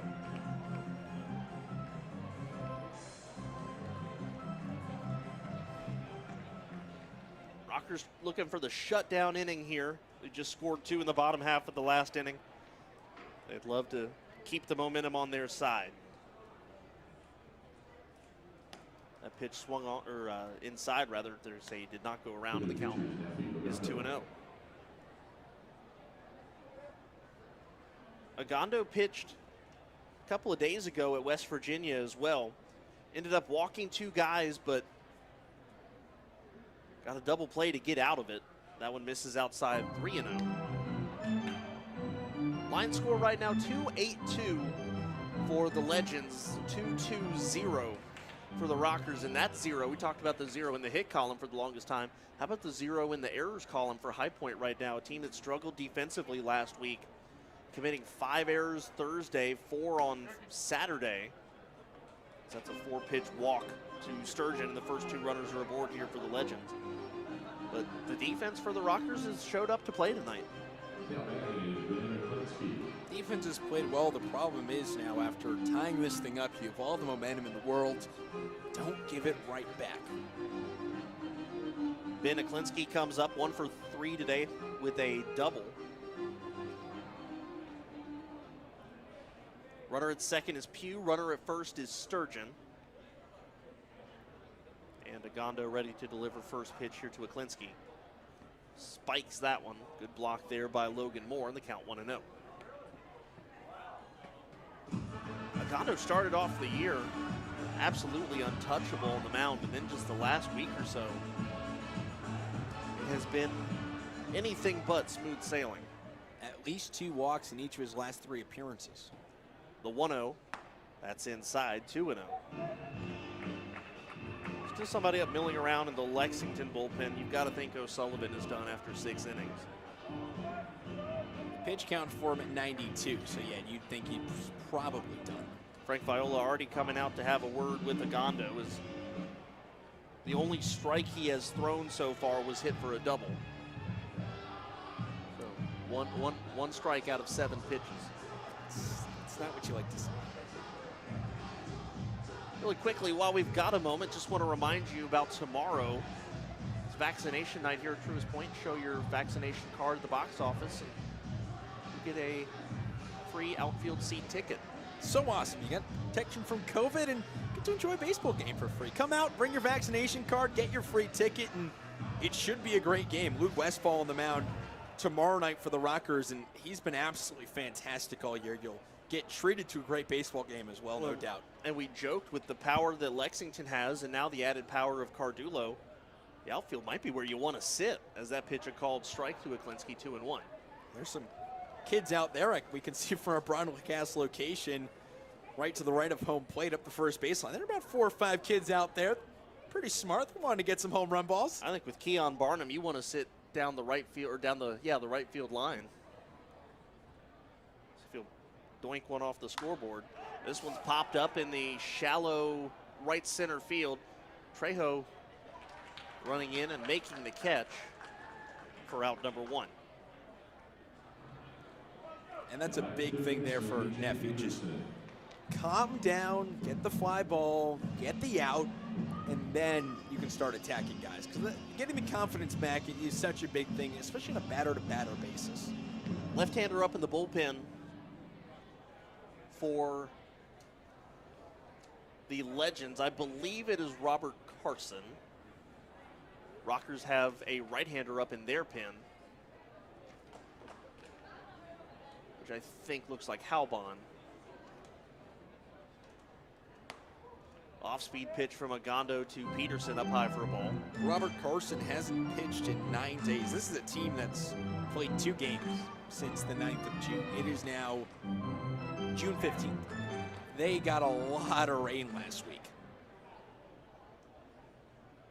The 1-0 fastball and a late called strike at the knees, 1-1. The Rockers are also almost victim of it as well in West Virginia. Lexington and West Virginia were supposed to play, and then back-to-back nights of rainouts. And then the Rockers came into town, and it was an already saturated field. And somehow, after 2.5 hours of rain, the Crowns crew in West Virginia got it ready. The 1-1 down in the dirt. Good block there by Moore. Well, and the interesting thing was, I talked to Cesar Trejo right before that game started. And he told me, he said he was very surprised with the way the grass felt. He was just running in the outfield, and I happened to pass him on my way back from getting a drink, and I said, how's the grass? He said, it's actually really sturdy. The 2-1, swing and a miss, the count 2-2. We talked about it the whole pre-game show that's one of those times where if you're a Rockers player, you go, why didn't we just play at home? This wouldn't ever be an issue. You don't have puddles on turf, then mud. Mud on turf, something went wrong. The 2-2 swung on, and that's going to be just past the diving Alfonso into left field for a base hit. They're waving around one runner. The cutoff, the throw gets away from Logan Moore into the Rockers dugout. DeSarcina's throw bounced off of Logan Moore's glove into the dugout. 2 runs. Oh no, hang on. Yep, 2 runs are coming in to score. That's because it came off the glove of McGowan. They're going to say because the throw originated from the outfield, everyone gets 2 extra bases. And so the Rockers had the momentum, and it's all instantly gone. And so Peterson will now be at third. The first run to come in was Tillman Pugh. That is an earned run. The second one, Sturgeon, coming in on the ball that goes out of play. And that'll bring up Keon Barnum as that pitch down low, ball 1. It's going to be ruled a single, right? I believe so, because he would have gone to second on the throw. And that's just a tough way to give it all right back. Now 4-2 Lexington as that pitch a strike to Barnum in the count 1-1. And the struggles now just continue for Nefiaganda.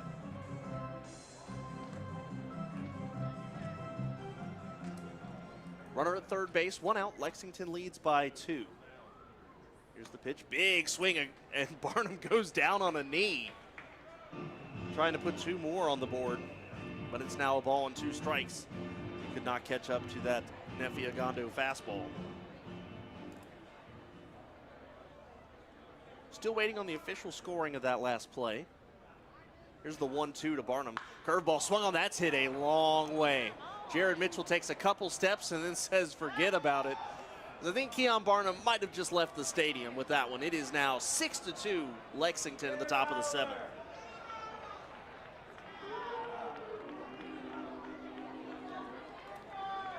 And for Barnum, his 3rd home run of the year. RBIs number 8 and 9. And now everything becomes earned. That's now 4 earned runs for Nefiagando. He's allowed 6 earned runs and 7 runs in total in his last 3 appearances, which is made in total an inning and 2/3. And it looks like Jamie Keefe's going to go to the mound here. The Rockers will bring in a new pitcher, and it will indeed be Kyle Halbon. We'll step aside just for a moment, and we'll get you all caught up. We come back on the Rockers Baseball Network, driven by Van York Auto.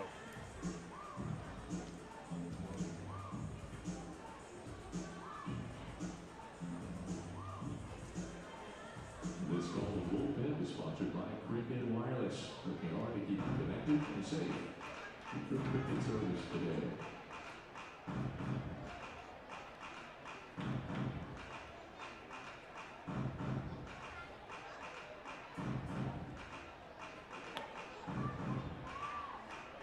On the mound is Kyle Halbon.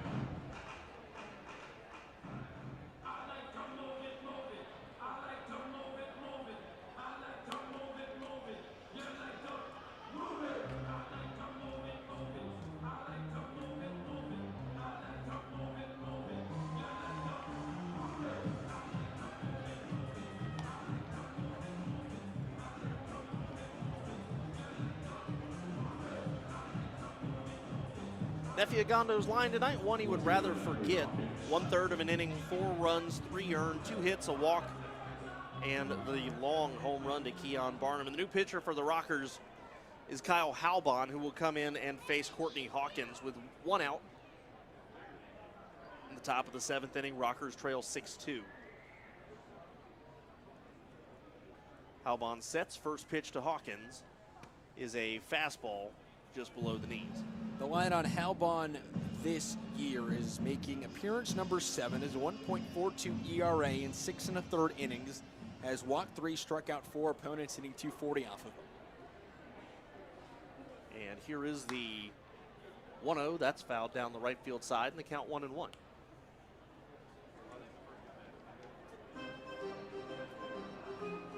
So Craig Stim, an absolute gem of a ball game for the Rockers. Just tied it up, and Nefiagando not able to keep the game in that 2-2 tie. Here's the 1-1 from Halbon. Hawkins swings, crushed this one into left, and McOwen can only watch it as it's back-to-back home runs for Barnum and Hawkins. And Lexington trying to break it open in the 7th inning. It's now 7-2. This Rockers team just cannot find a winning streak. It's win, loss, win, loss, win, loss. And not only that, but it tends to be a big loss. I don't think those two have come down. Those have been moonshots. I mean, they are not your cheapo little home runs 5 foot over the wall. They are blasts. There's a strike to Roberto Baldachin. So it's home run number 3 for Keon Barnum, home run number 4 for Courtney Hawkins. This is just an inning that would be giving you unravel. This one swung on and fouled off from Baldachin. And for Hawkins, that's his 2nd RBI of the day, which gives him 11. And he's now the 4th Lexington legend in double digits this year.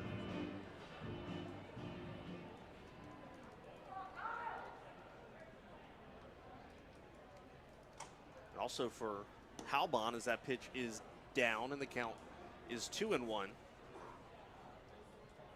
For Kyle Halbon, he has now allowed home runs in back-to-back appearances. He did Sunday, allowed the Jimmy Paredes home run in West Virginia. Off-speed pitch left high and ripped foul there from Baldachin, and the count is 2-2.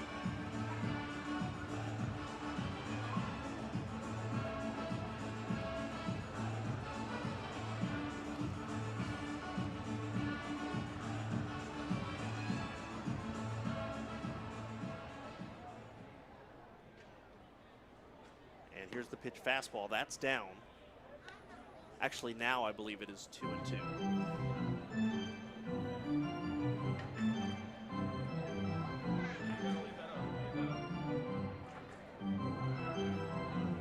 One out, top of the 7th inning. Rockers trail 7-2. In a game that felt like they were in until just recently ago. But again, this is an offense that can get going still, even without a guy like Logan Morrison. They really need Kyle Halbon to keep the deficit here. That one swung on, hit high in the air into right field. Back goes Trejo.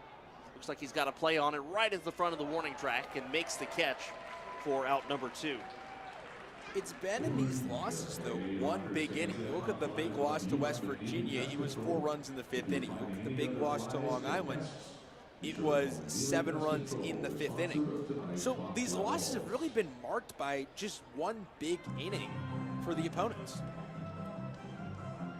I think I was calling the wrong hitter. All that was Jordan Pacheco. I think I got offline. This is Roberto Baldachin, who is 0 for 2 today.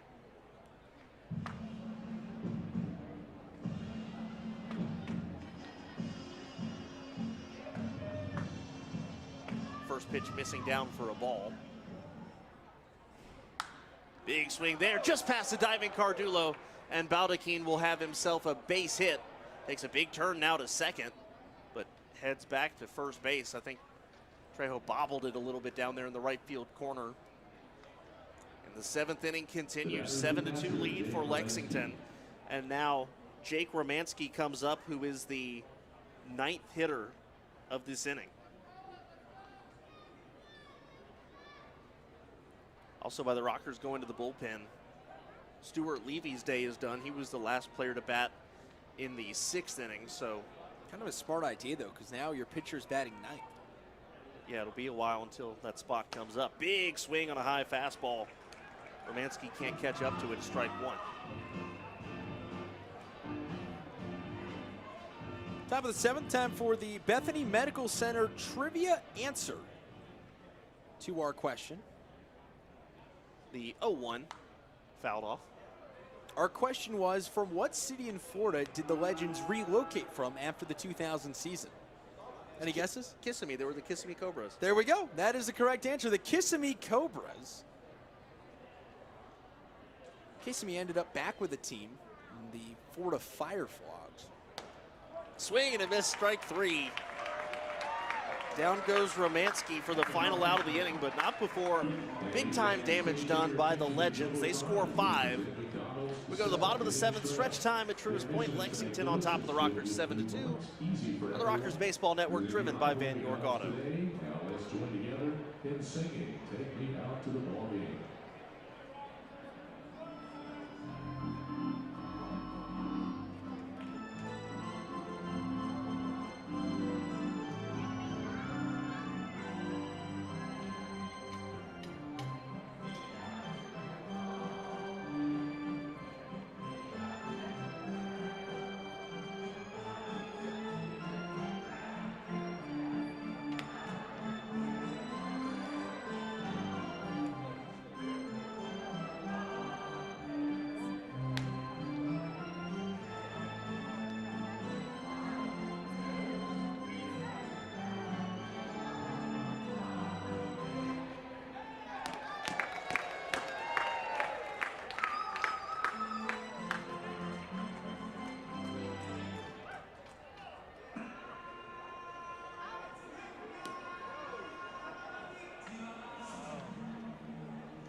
Bottom of the 7th, and the night is over for Liam O'Sullivan. Went 6 innings, gave up 2 runs, both earned, 2 hits, 3 walks, a strikeout, and the 1 home run allowed to Stephen Cardullo. Robert Carson, longtime baseball veteran in the game now, pitched in the Atlantic League in 2019.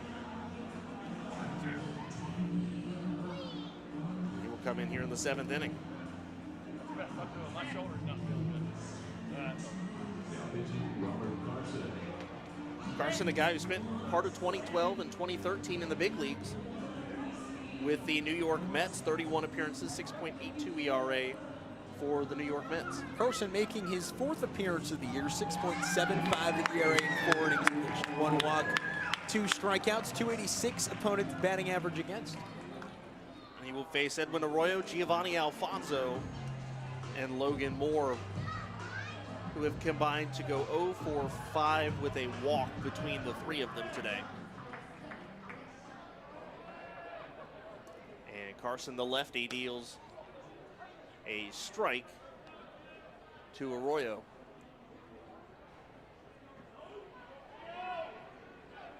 Carson, a guy who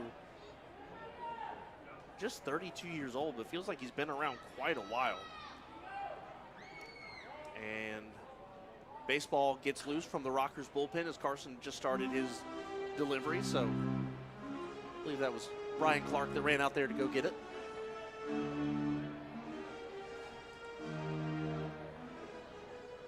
So the count 0-1. And Arroyo hits this one hard and fielded on the side by Baldachin, throws across to first in time. So another quick out for Lexington pitching. And that brings up Giovanni Alfonso. That's what's really been their mark tonight. They get a lot of really quick outs. And with that, it's allowed their pitchers to go deep into games. Liam O'Sullivan, 92 pitches, now is on the hook for the win. The offense sort of went, we'll help you get the win. take a no-hitter into the 6th inning, you might have earned it. Maybe. First pitch to Alfonso, well inside, ball 1. The disappointing thing, though, for Rocker fans is Craig Stem, after a magnificent start, doesn't get the opportunity to get a decision. And the 1-0 to Alfonso, that misses well away. 2 balls, no strikes now to the Rocker shortstop. Alfonso returning to shortstop today after spending a couple of days over at third base. Rockers have another guy up in the bullpen. I think it's Povsey, as that one's fouled off. The count 2-1. Max Povsey, a guy who's been pitching better recently. You are right. That is Max Povsey out there. The lanky 6'8", 185 frame. He's kind of easy to spot. We can't see numbers, but his build is one you can easily tell. The 2-1 to Alfonso hits this one weakly on the ground to third. Peterson gobbles it up, throws across to first in time, and that's out number 2. The Lexington Legends today have 3 1-2-3 innings. That came the first, the second, and the third. As Logan Moore's the hitter here, trying to not become the 4th 1-2-3 inning of the game.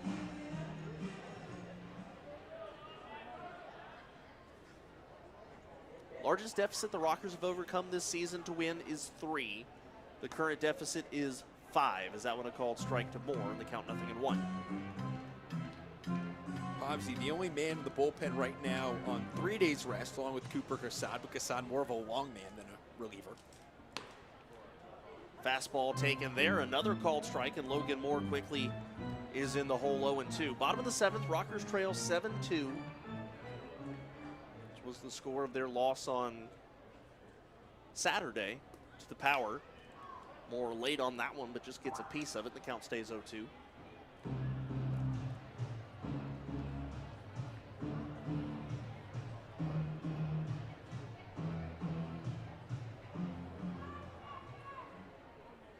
Carson delivers another 0-2. Moore on top of this one, hits it weakly up the middle. It gets through, a base hit for Logan Moore.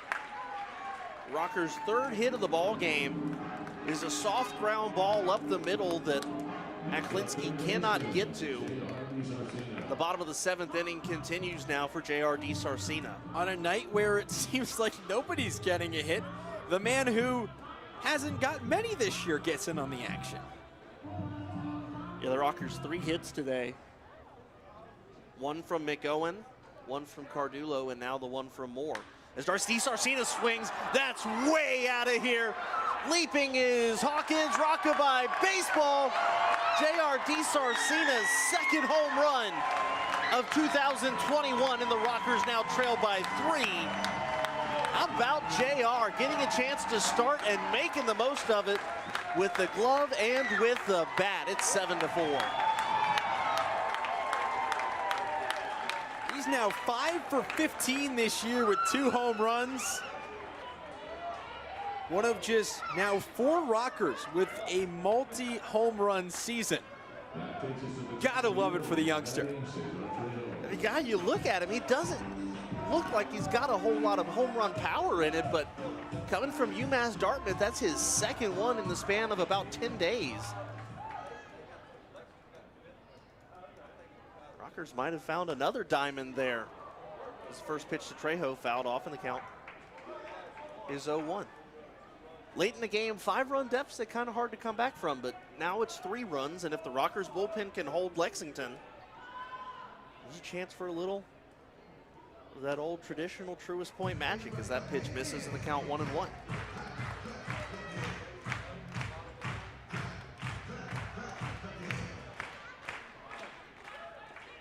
And here's the pitch from Carson Trejo, a big swing, just manages to foul it off in the count 0-2.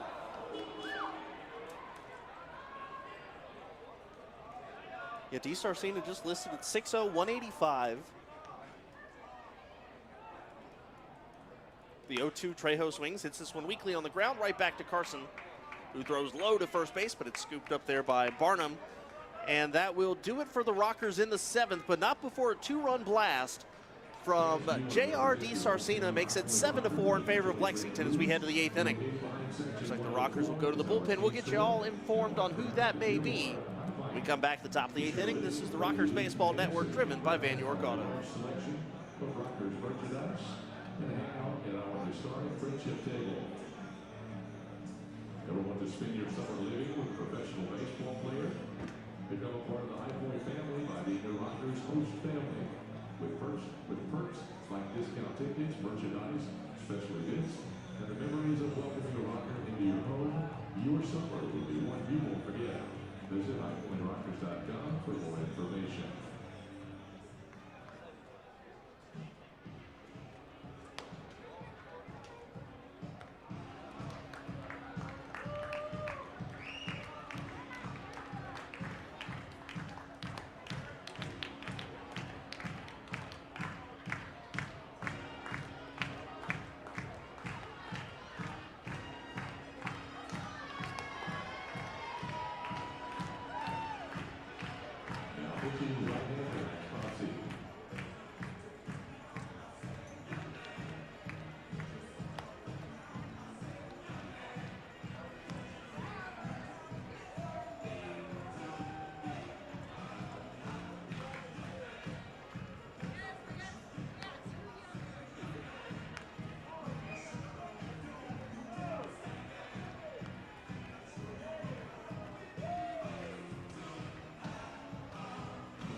Top of the 8th inning, Rockers go to the bullpen again. Kyle Halbon's evening ends after 2/3 of an inning. Gave up a couple hits and a run and 1 strikeout. Max Povsey in to pitch for the Rockers now, the 4th pitcher of the game. And Povsey comes in after being one of just 2 men in the bullpen on 3 days rest. Last pitched on Saturday in West Virginia. Gave up 1 earned run in an inning, 1 hit off a homer, and 1 strikeout. Povsey on the year has a 6.75 ERA. This is appearance number 6. Has pitched 5 1/3 innings, 2 walks, 2 strikeouts. Opponents hitting an eye-popping 360 off. It's been better as of late, though, for Povsey. That 360 average has gone down considerably. Povsey will face Pugh, Sturgeon, and Aklinski here in the top of the 8th inning. Tillman Pugh started off the big 5-run 7th with a double.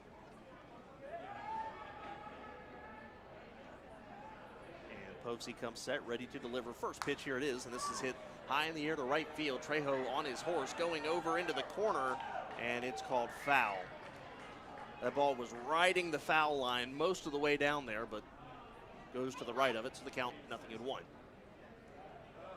It's probably a good thing, too. Trejo was played so far over.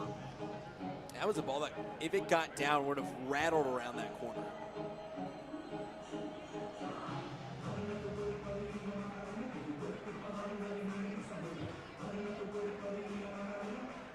So the count 0-1. A right-hander up in the bullpen for the Legends. You got to think we'll see Cincinnati Red Tony Cingrani in the 9th. As Pugh fouls this one off, and the count is 0-2. Especially if this stays close. Cingrani was a starter in the bigs, but has converted himself into a reliever. One of 3 former Cincinnati Reds on this roster. You got Cingrani, Pacheco, and Brandon Phillips, who is not playing today. Makes sense, though, given the geography where Lexington is. It's Reds country. There's timeout called. We've spent the last couple of days in Reds country in West Virginia.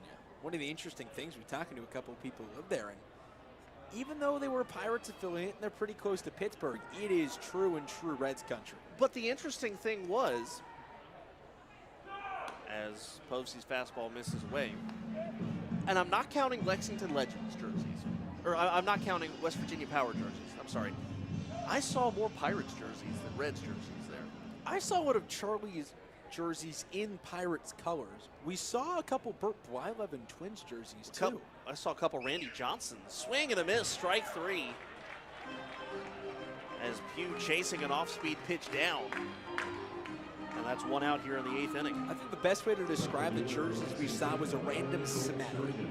It was something that I would have in my closet. Great. I mean, I've got, you got your stars, Mariano Rivera, Derek Jeter, that sort of thing, Pujols.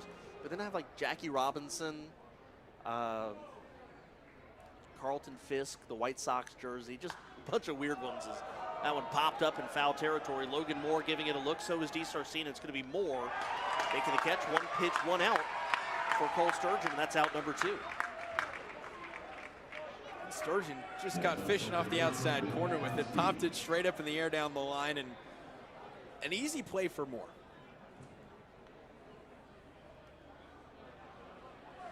I bring up Ben Aklinski.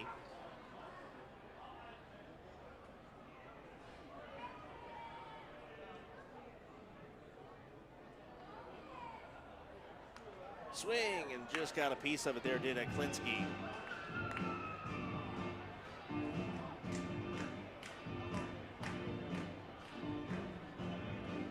So a couple other events going on at Truist Point this week. Don't forget the special ticket package on Father's Day. Father's Day coming up on Sunday. The 0-1, just missing 1 and 1. 4 tickets for $54 plus $20 in Rockers Bucks. Go to any concession stand or merchandise shop. Also get you a free Rockers flag. It's available for any of the 3 Father's Day weekend games, Friday, Saturday, or Sunday, as that pitch chop foul down the third base side. Friday and Saturday, 7:05 start time. Sunday, a 5:05 start time. It's good for outfield box seats. You have to purchase before the game. Get them online, highpointrockers.com. Also on Sunday, it's the Father's Day 5K. Starting at noon at Truist Point. Registration $45, with a portion of that going to battle prostate cancer. Curveball hit high in the air into right field. Trejo settles under it and makes the catch for the final out of the inning. That Father's Day 5K sponsored by the Rockers, and finish line timing in C. Again, be sure to go to highpointrockers.com to register. We go to the bottom of the 8th inning. Rockers trail by 3 with McOwen, Cardullo, and Mitchell coming up to bat. This is High Point Rockers Baseball, the Rockers Baseball Network, driven by Van York Auto. It's some of the most fun food and athletic league for adults in the Triad. The Rocky Kickball League. Come be a spectator, enjoy great food, and an exciting atmosphere on June 21st at 6 o'clock p.m. The High Point Rockers would like to thank our corporate sponsors. They're grateful for your continued support and generosity.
Bottom of the 8th inning, Rockers trail 7-4.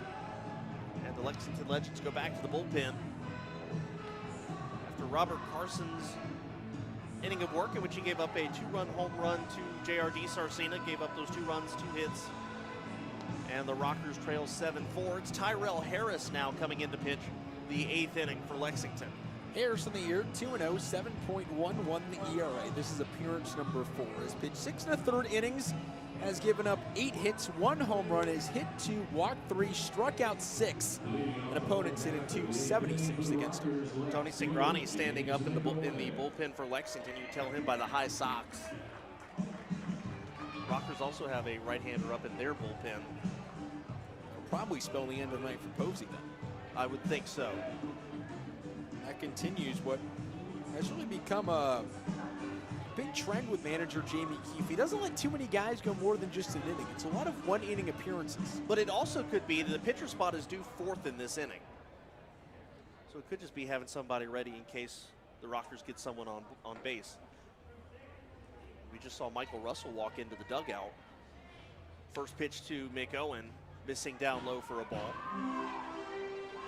The Rockers bench does seem to be somewhat thin going into the later stages of this game, you got to think Johnson is available. Randy Norris available. Is that pitch a strike? And the count 1-1. C.J. Farias also would be available. Farias, Norris, and Johnson would be the three. That pitch down low. And the count 2-1. And if Michael Russell is okay, that would put him as the third righty off the bench. Which, from what I was talking to Jamie Keefe today, sounds like he's probably not available for much of anything. The 2-1 to McOwen is a fastball low, 3-1. Which is also why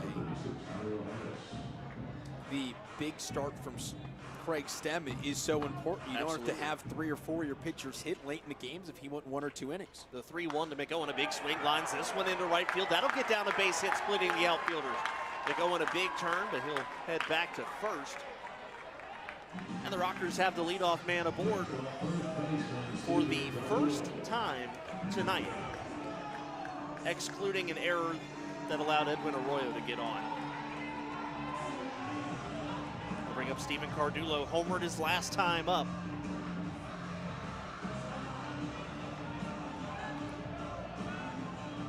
Can you say a guy's hot after just his first game if he's 1 for 3 with a home run? Bow Out Boy Saint, he's on fire. That wasn't a cheap shot either. That was a bomb. not. First pitch to Cardullo, swinging, hits this one, a weak ground ball back to the mound. Harris throws to second base for 1. The relay to first in time. And that is a 1-4-3 double play. Okay, maybe not. Maybe we spoke too soon. Maybe we might have jinxed him there. We talked about how great the crowd was for a Tuesday night at the ballpark. A lot of smiling faces. The announced attendance, 1,657 on the night. Solid, not bad. I bring up Jared Mitchell. Mitchell has walked and is 0 for 2 otherwise. Here's the pitch, and it's down low. Is Randy Norris in the on-deck circle. In the bullpen looks to be Cooper Casad. And here is the 1-0 to Mitchell. Takes a fastball away, 2-0. And that really leaves out your big guys, Ryan Chafee, Brian Clark, Preston Gainey, would all not come into the ball game. So it would leave a lot of opportunity for them to come in later in the week and not have to use them on no rest. That one fouled off, and the count is 2-1. Yeah, I think the only reason you go with those big guns here is if the Rockers were able to mount something with 2 outs. And that's also the big, speaking again to how good of the start it was from Craig Stem, because you don't have to use one of those guys. Yeah, really the only big gun you used tonight was Kyle Halbon, and he struggled a little bit tonight. Big swing and a miss there from Mitchell, and the count 2-2. Rockers down 7-4. Just a reminder, we hit the big Father's Day events and the vaccination day for the things coming up this week, but don't forget though, Thursday, dollar beer night, fireworks on Friday. Swing and a miss, strike 3. Down goes Jared Mitchell. The Rockers go down in the 8th inning. We hope to see you down at Truist Point this week during this 6-game homestand. Get your tickets at highpointrockers.com. We head to the 9th. Rockers trail 7-4 on the Rockers Baseball Network, driven by Van York Auto.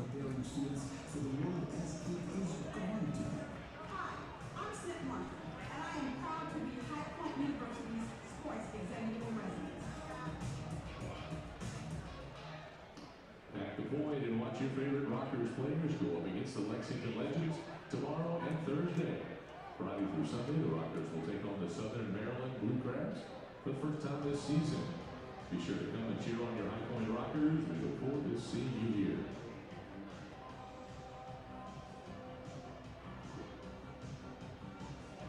Now pitching for the Rockers, Cooper Casada.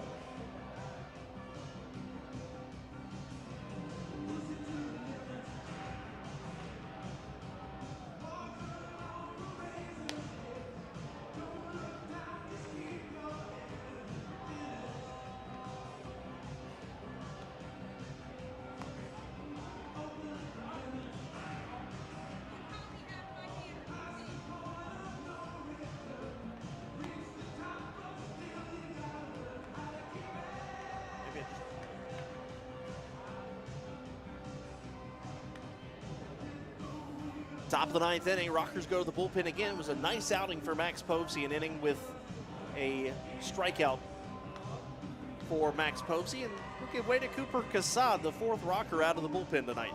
Casad making appearance number 5 on the year, 8.59 the ERA, 7 1/3 innings pitched, 9 hits, 5 walks, 7 strikeouts, 290 the batting average against, and it'll be the first time he sees action since a really good scoreless inning against West Virginia back on Saturday. Walked 2, but struck out 3, which was a big victory for him considering he gave up 4 against Lancaster in a start back on June 2nd and then gave up 3 runs in a single inning against Long Island on the 9th. And that's the thing about Casad. His numbers are really skewed because of those 2 rough outings. His first one was great. His last one was very good. And so, you know, those 2 outings in the middle, of course, one of them being the start, really have skewed his numbers. Casad here in the 9th inning will face Peterson, Barnum, and Hawkins. 2 home runs between the 3 there. It's the first pitch up high, ball 1. If anybody gets on, it will be the designated hitter spot for Lexington, which no longer is Jordan Pacheco. See a pinch hitter as the 1-0 fouled off down the first base side, 1-1. Time for the Blue Ridge Company's scoreboard report around the Atlantic League. Lancaster leads York 13-5 in the middle of the 7th inning. Long Island all over West Virginia 15-3. Top of the 9th inning, and Southern Maryland and Gastonia tied at 3, top 9.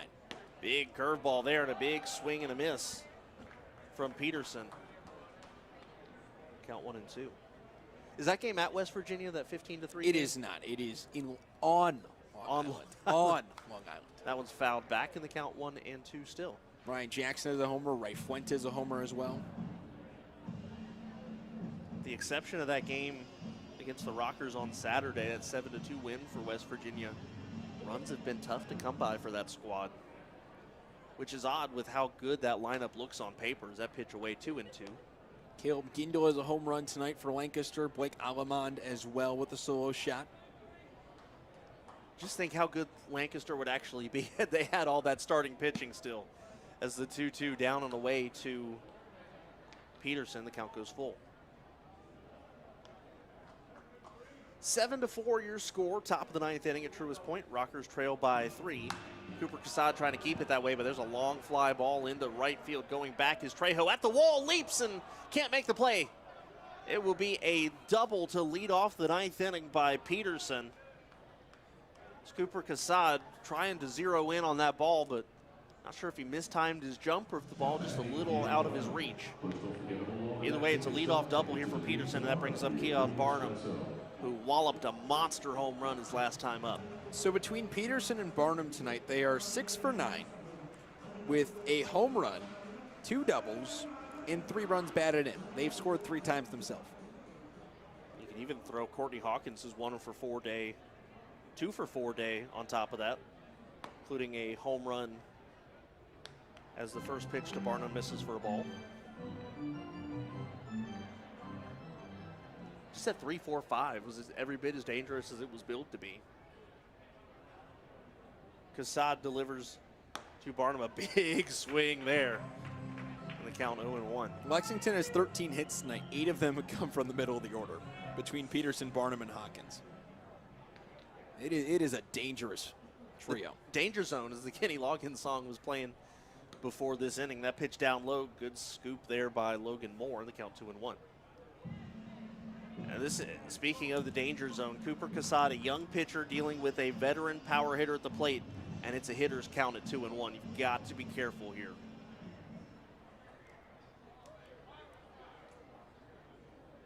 Here's the 2-1 off speed, and out in front of it as Barnum hits a soft liner foul.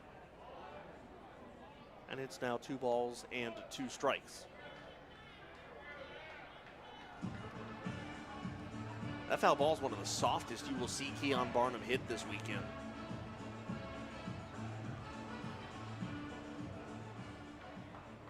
Runner on second base is DJ Peterson. Rockers trail by 3. We're in the top of the 9th inning. It is just about 9:30 as that pitch inside. And the count 2-2. If you're Cooper Casad, you really want to keep this lead intact because win or lose, you still want Lexington's closure to come out and sing Bronny and make him use it on back-to-back days. The 3-2 hit weakly on the ground to first. Cardullo will take it himself. Moving over to third base is DJ Peterson, but the ground out goes 3 unassisted, and that'll bring up Courtney Hawkins, who, Now batting, Courtney I'm going to be Hawkins. honest with you, I think the ball that he hit was harder than Barnum's the last time through. Barnum got it out to right center, which is about 390.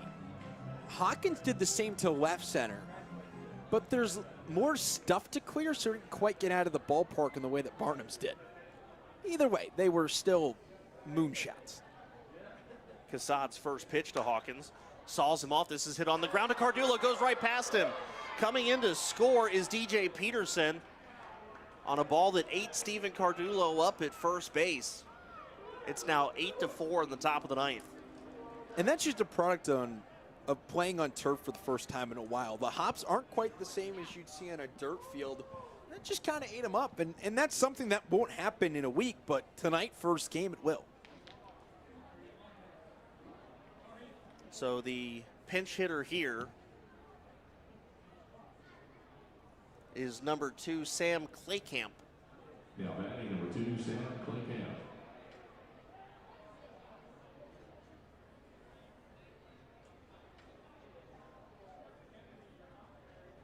And on that last play, they have given Hawkins a single, so it is a base hit for Courtney Hawkins. And Claycamp hits this one on the ground to Alfonso. It's going to be tough to turn 2. Goes to second for 1. And that's all they're going to get. Great play there by Edwin Arroyo. Had to stretch out like a first baseman to make that catch. The Rockers get the lead runner on a soft ground ball from Claycamp. So now there's 2 outs with the runner at first base for Roberto Baldachin. It was so quickly, we didn't get a chance to tell you. Claycamp on the year coming into the at-bat was 1 for 10, now 1 for 11, with 5 walks and 5 strikeouts. First pitch to Baldachin, swinging, chops this one weakly on the ground to third. DeSarcina's throw is low, and Cardullo can't scoop it. That'll be an error on DeSarcina. And they are waving around Claycamp as Logan Moore drops the ball, and coming in to score is Sam Claycamp. The defense continues to just cost the Rockers runs. It is now 9-4. Heading all the way to third base on the error is Roberto Baldachin. Is that 2 errors in 1 play? Because Logan Moore just straight up dropped it at home. I think it's going to be up to the official score as to whether or not they think Claycamp was going to score. But either way, an ugly, ugly play for the Rockers. And the hitter now is Jake Romansky, the catcher.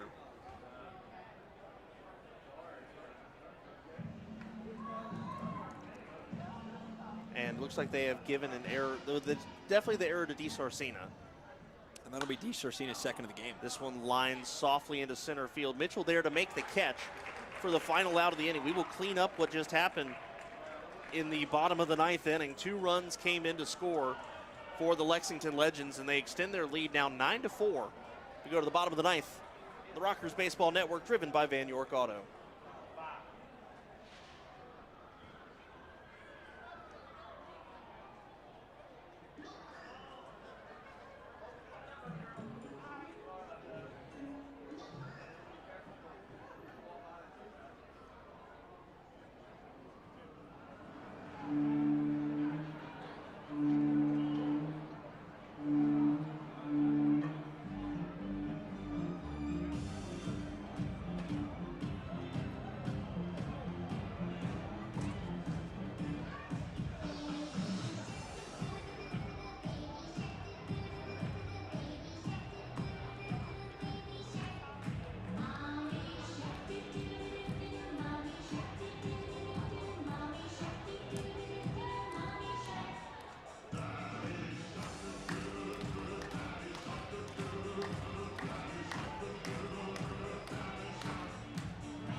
Bottom of the ninth inning here at Truist Point. Rockers trail by 5 in a game that they were in, were out of, were in again, and now Lexington has extended their lead yet another time. Derek Self, the new pitcher, comes in to replace Tyrell Harris, who pitched an inning, gave up a hit and struck out 1. And Self will be facing the designated hitter spot, Edwin Arroyo and Giovanni Alfonso, and it looks like Randy Norris will be the pinch hitter for the pitcher. Self on the year has really been the closer for this Legends team. 3 saves, 3 opportunities. This is appearance number 5. 4 1/3 innings pitched, has allowed 3 hits, 1 walk, 2 strikeouts. Opponents batting 188 against him. Last pitched on the 6th of June against West Virginia. So the Rockers had erased a 5-run deficit in the bottom of the 7th inning, now find themselves at a 5-run hole yet again. Randy Norris comes into today with 1 base hit on the year, 1 for 9 with an RBI. Big thing though, the 4 walks and no strikeouts. He's really seeing the ball well.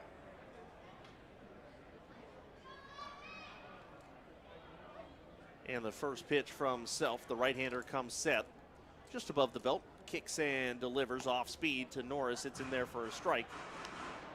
And the count is 0-1. Again, hope to see you tomorrow here at the ballpark. But if not, we're back on here in MixLR and YouTube, 6:30 tomorrow. YouTube at 6:50. 7:05 first pitch time. Here's the 0-1 to Norris, a fastball down, and the count 1-1. Again, tomorrow, vaccination night. If you have your COVID vaccine card, Come out to the ballpark. come out to the ballpark, get a free outfield box seat. Nothing better than that. Free baseball? Yes, please. I'll sign up. The 1-1, swing and a miss. Norris swings so hard he loses his helmet. And the count 1-2.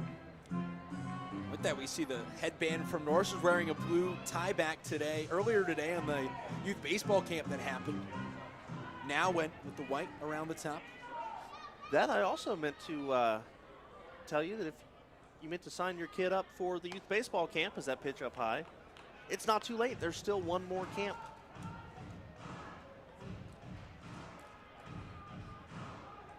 It's $149 to enter. Camp is July 13th through 15th, 9 a.m. to 1 p.m. As Norris fouls that one off, just gets a piece of it. Count stays 2-2. For more information, either go to highpointrockers.com or give the Rockers a call, 336-888-1000. Again, that's 336-888-1000.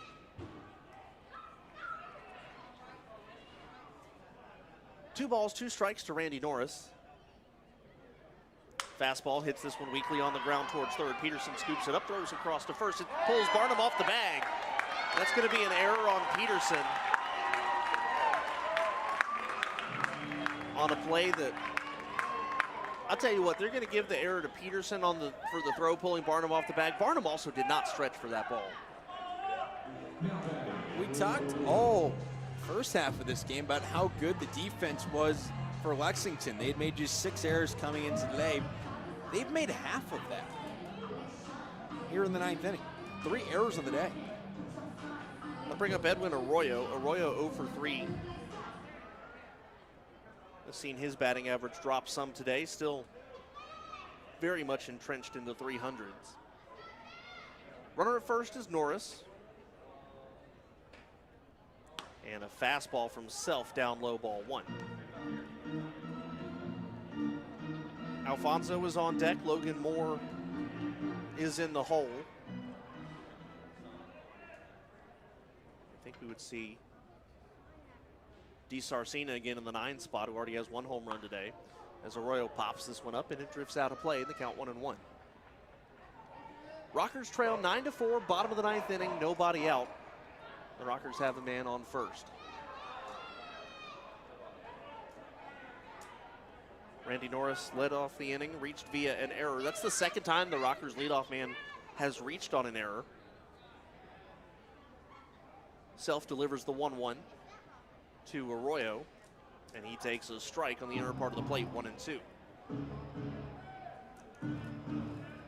Arroyo, the last chance for him to extend an on-base streak, reached via an error. That doesn't count. This would be his last opportunity to extend an 8-game on-base streak. Longest of the year, 14 by Giovanni Alfonso to start the year. As Arroyo fouls this one off, and the count stays 1-2.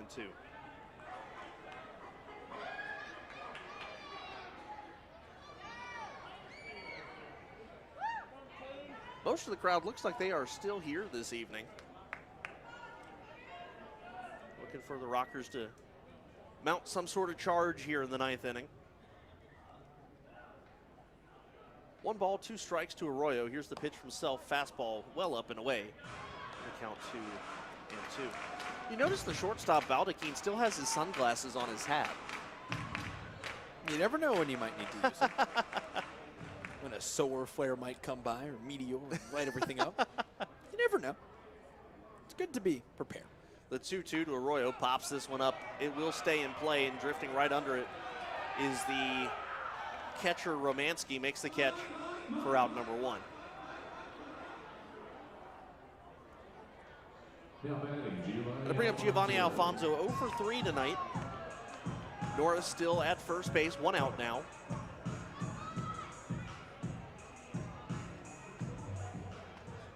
Rockers trying to do whatever they can to get back around to the top of the lineup where the big boppers are.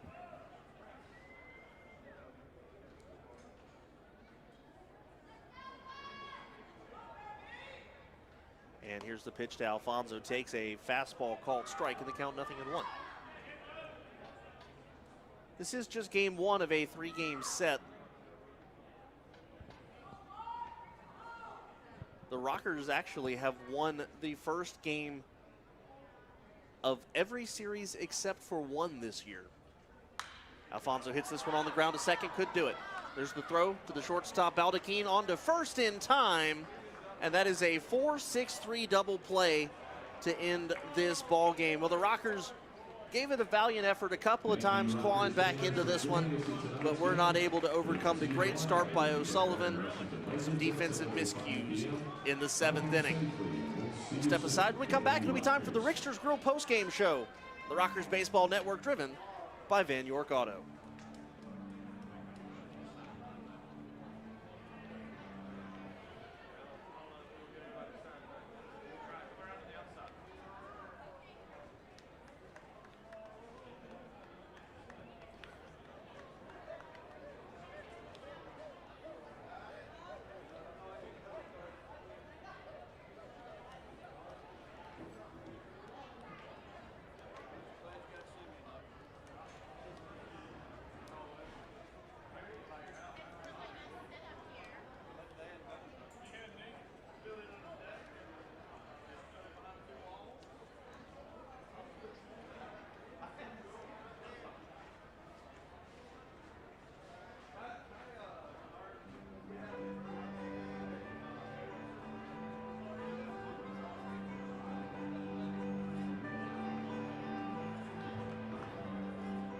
Closing time, open all the doors and let you out into the world.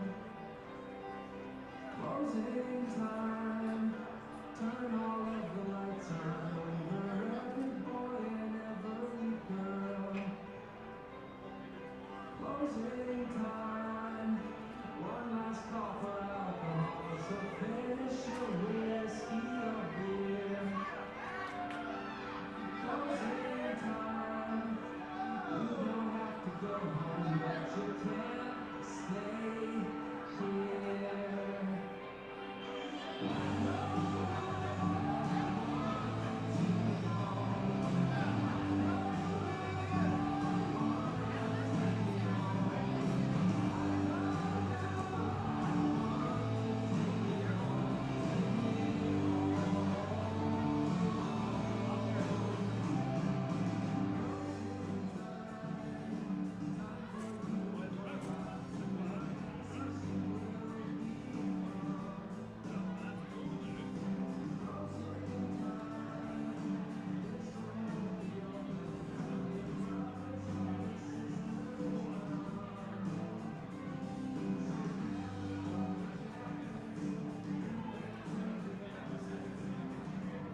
sweet old bit, or the Rickster's postgame show. Rickster's Grill, the official postgame hangout of the High Point Rockers. Visit them today, 3815 Tinsley Drive in High Point. Kendrick Fruits, David Blake here with you.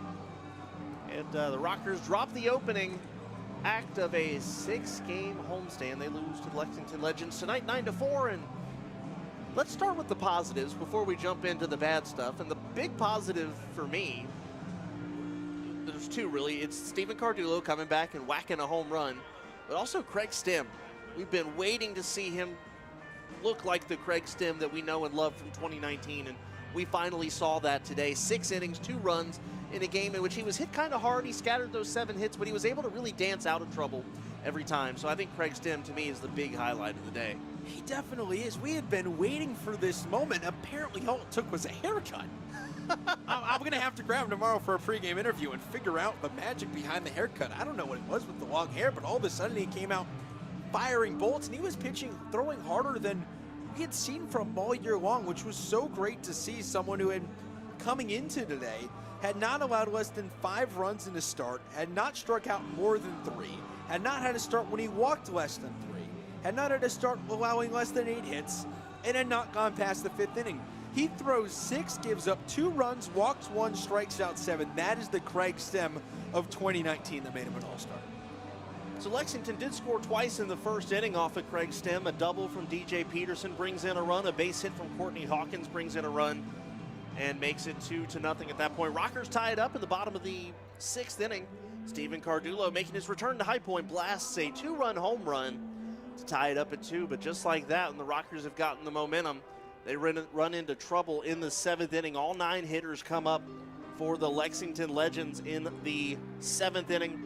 The big blasts, a RBI base hit from DJ Peterson, 2-run shot from Keon Barnum, and the next hitter, following a pitching change, Courtney Hawkins, a solo home run to make it 7-2. Bottom of the inning, the Rockers come back with 2 runs of their own after Logan Moore reached with a base hit. J.R.D. Sarcina, his 2nd home run of the year, and RBIs number 4 and 5 make it 7-4. And the Rockers are right back into it, but in the 9th inning, they run into a little bit more trouble with Cooper Cassad on the mound. An error, a throwing error that allowed a run to come in and score, a run that goes into the dugout as well. And it makes it 9-4, your final score here at Truist Point. The Lexington Legends with the win over the Rockers. And I think it's safe to say, if you got to point the blame here, it's the defense yet again for the, what is it, the 3rd time in 5 games? I would have to disagree with you. I think the defense definitely contributed to it, but for the first time all year, we really saw the bullpen get hit hard. Nefi Agando got rocked. Kyle Halbon gave up a bomb. And Cooper Cassad gave up 2 runs. Both of them are earned, though, and the defense has had its struggles, but you can't solely blame it on that. I think the pitching deserves a little bit of blame for the loss tonight, but in general, it's everyone who's on the field when the Rockers aren't at bat. It's been a struggle on the defense for the last now 7 games. They've made 16 errors in their last 7 games. That's just something that's unexpected for this team. And you hope Michael Russell's okay, can sort of shore up the defense as a whole and bring one of the best defensive gloves on the team out there, but things are going to happen.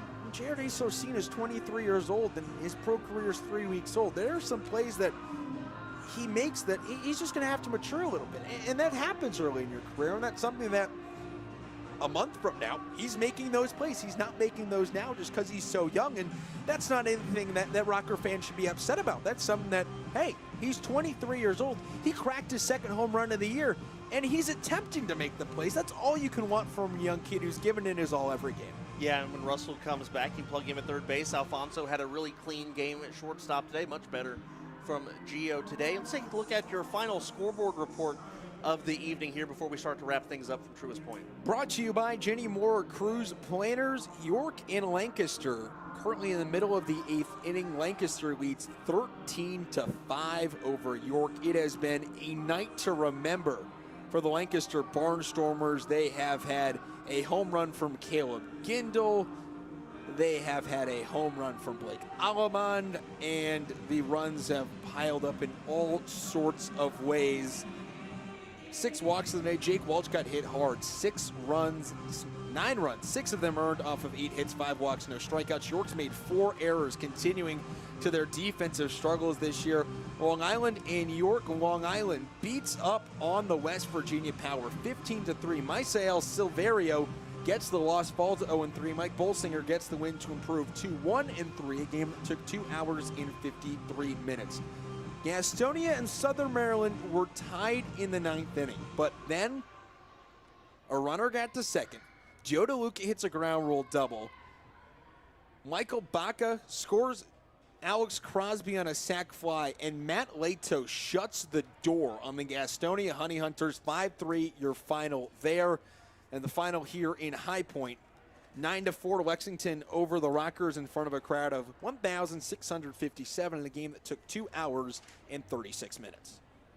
Time to take a look at handing out the game balls for today. I think I'm going to go, as much as I was so excited by Cardullo's return here, and I still am, he's going to be a fantastic addition to this team. I got to go Craig Stem today. I know he was doubting himself. There were some confidence issues. We were starting to wonder what kind of Craig Stem was going to show up today. And really, for the rest of the year, what kind of Craig Stem was going to show up. And he showed up in a big way today. The 2 runs early, settled in, really looked good from the start, and ended up with a fantastic outing. And I think Craig Stem far and away gets the game ball for me today. I'd agree with you. It was a masterful performance in vintage Craig Stem, as much as vintage as could get for a guy who's 31 years old. But Craig Stem's a guy who's struggled a lot, and it's so good to see someone as good as Craig Stem come back in a huge way and put together really the best start he's had the last couple of weeks and the last couple of weeks of the 2019 season. It was a masterful performance, and this is a week for him where he'll start again on Sunday if the days line up, and Jamie Keep gives him the ball again on Sunday against Southern Maryland, a team that has struggled offensively this year. And Sunday might be Daryl Thompson Exactly. for Southern Maryland. So if you get a matchup like that of Craig Stem, Daryl Thompson against a Southern Maryland offense that is struggling, it's going to be one fun matchup. Remember, Craig Stem was a member of the Southern Maryland Blue Crabs in 2019, was an all-star with them, and then ended up going to play with Mexico. And when he was let go by Mexico, or his team in the Mexican League, that's when the Rockers picked him up. So today, and I think another thing on Craig Stem, before I move on from that, I think the big thing is the fact you look at Keon Barnum and Courtney Hawkins, and they just managed 2 singles off of him today. I think is really, really a telling fact about the way that he's handling the tough hitters in the lineup now. All right, so the winning pitcher tonight, Liam O'Sullivan, takes the win, goes to 2-1 on the year.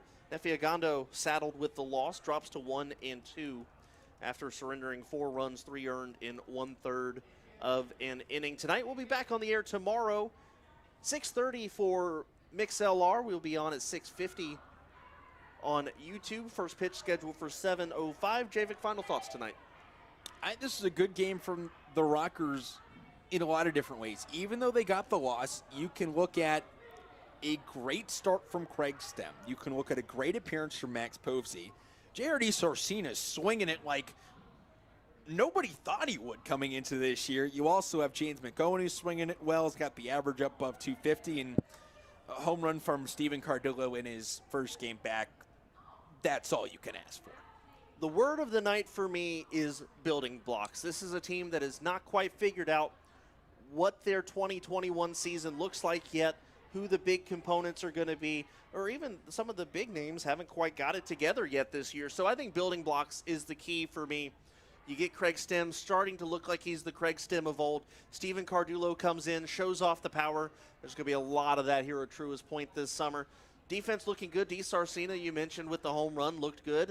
And the Rockers, putting pieces together. Now, you hate that it comes against the team that you were battling with for first place, because now you slide a little bit further behind Lexington in that aspect. But it's a long season. Remember, we are just at this point 16 games into the 120 that make up the Atlantic League season. So it's a long season, and this team is laying down the foundation for what should be a very fun summer. We'll see you at 6:30 tomorrow, 6:50 on YouTube for the Sweet Old Bills pregame show before first pitch at 7:05 for everyone down in the control room and Rockers Baseball Network and Javik Blake. I'm Kedrick Fruits saying have a good evening, have a rockin' night. We'll see you tomorrow.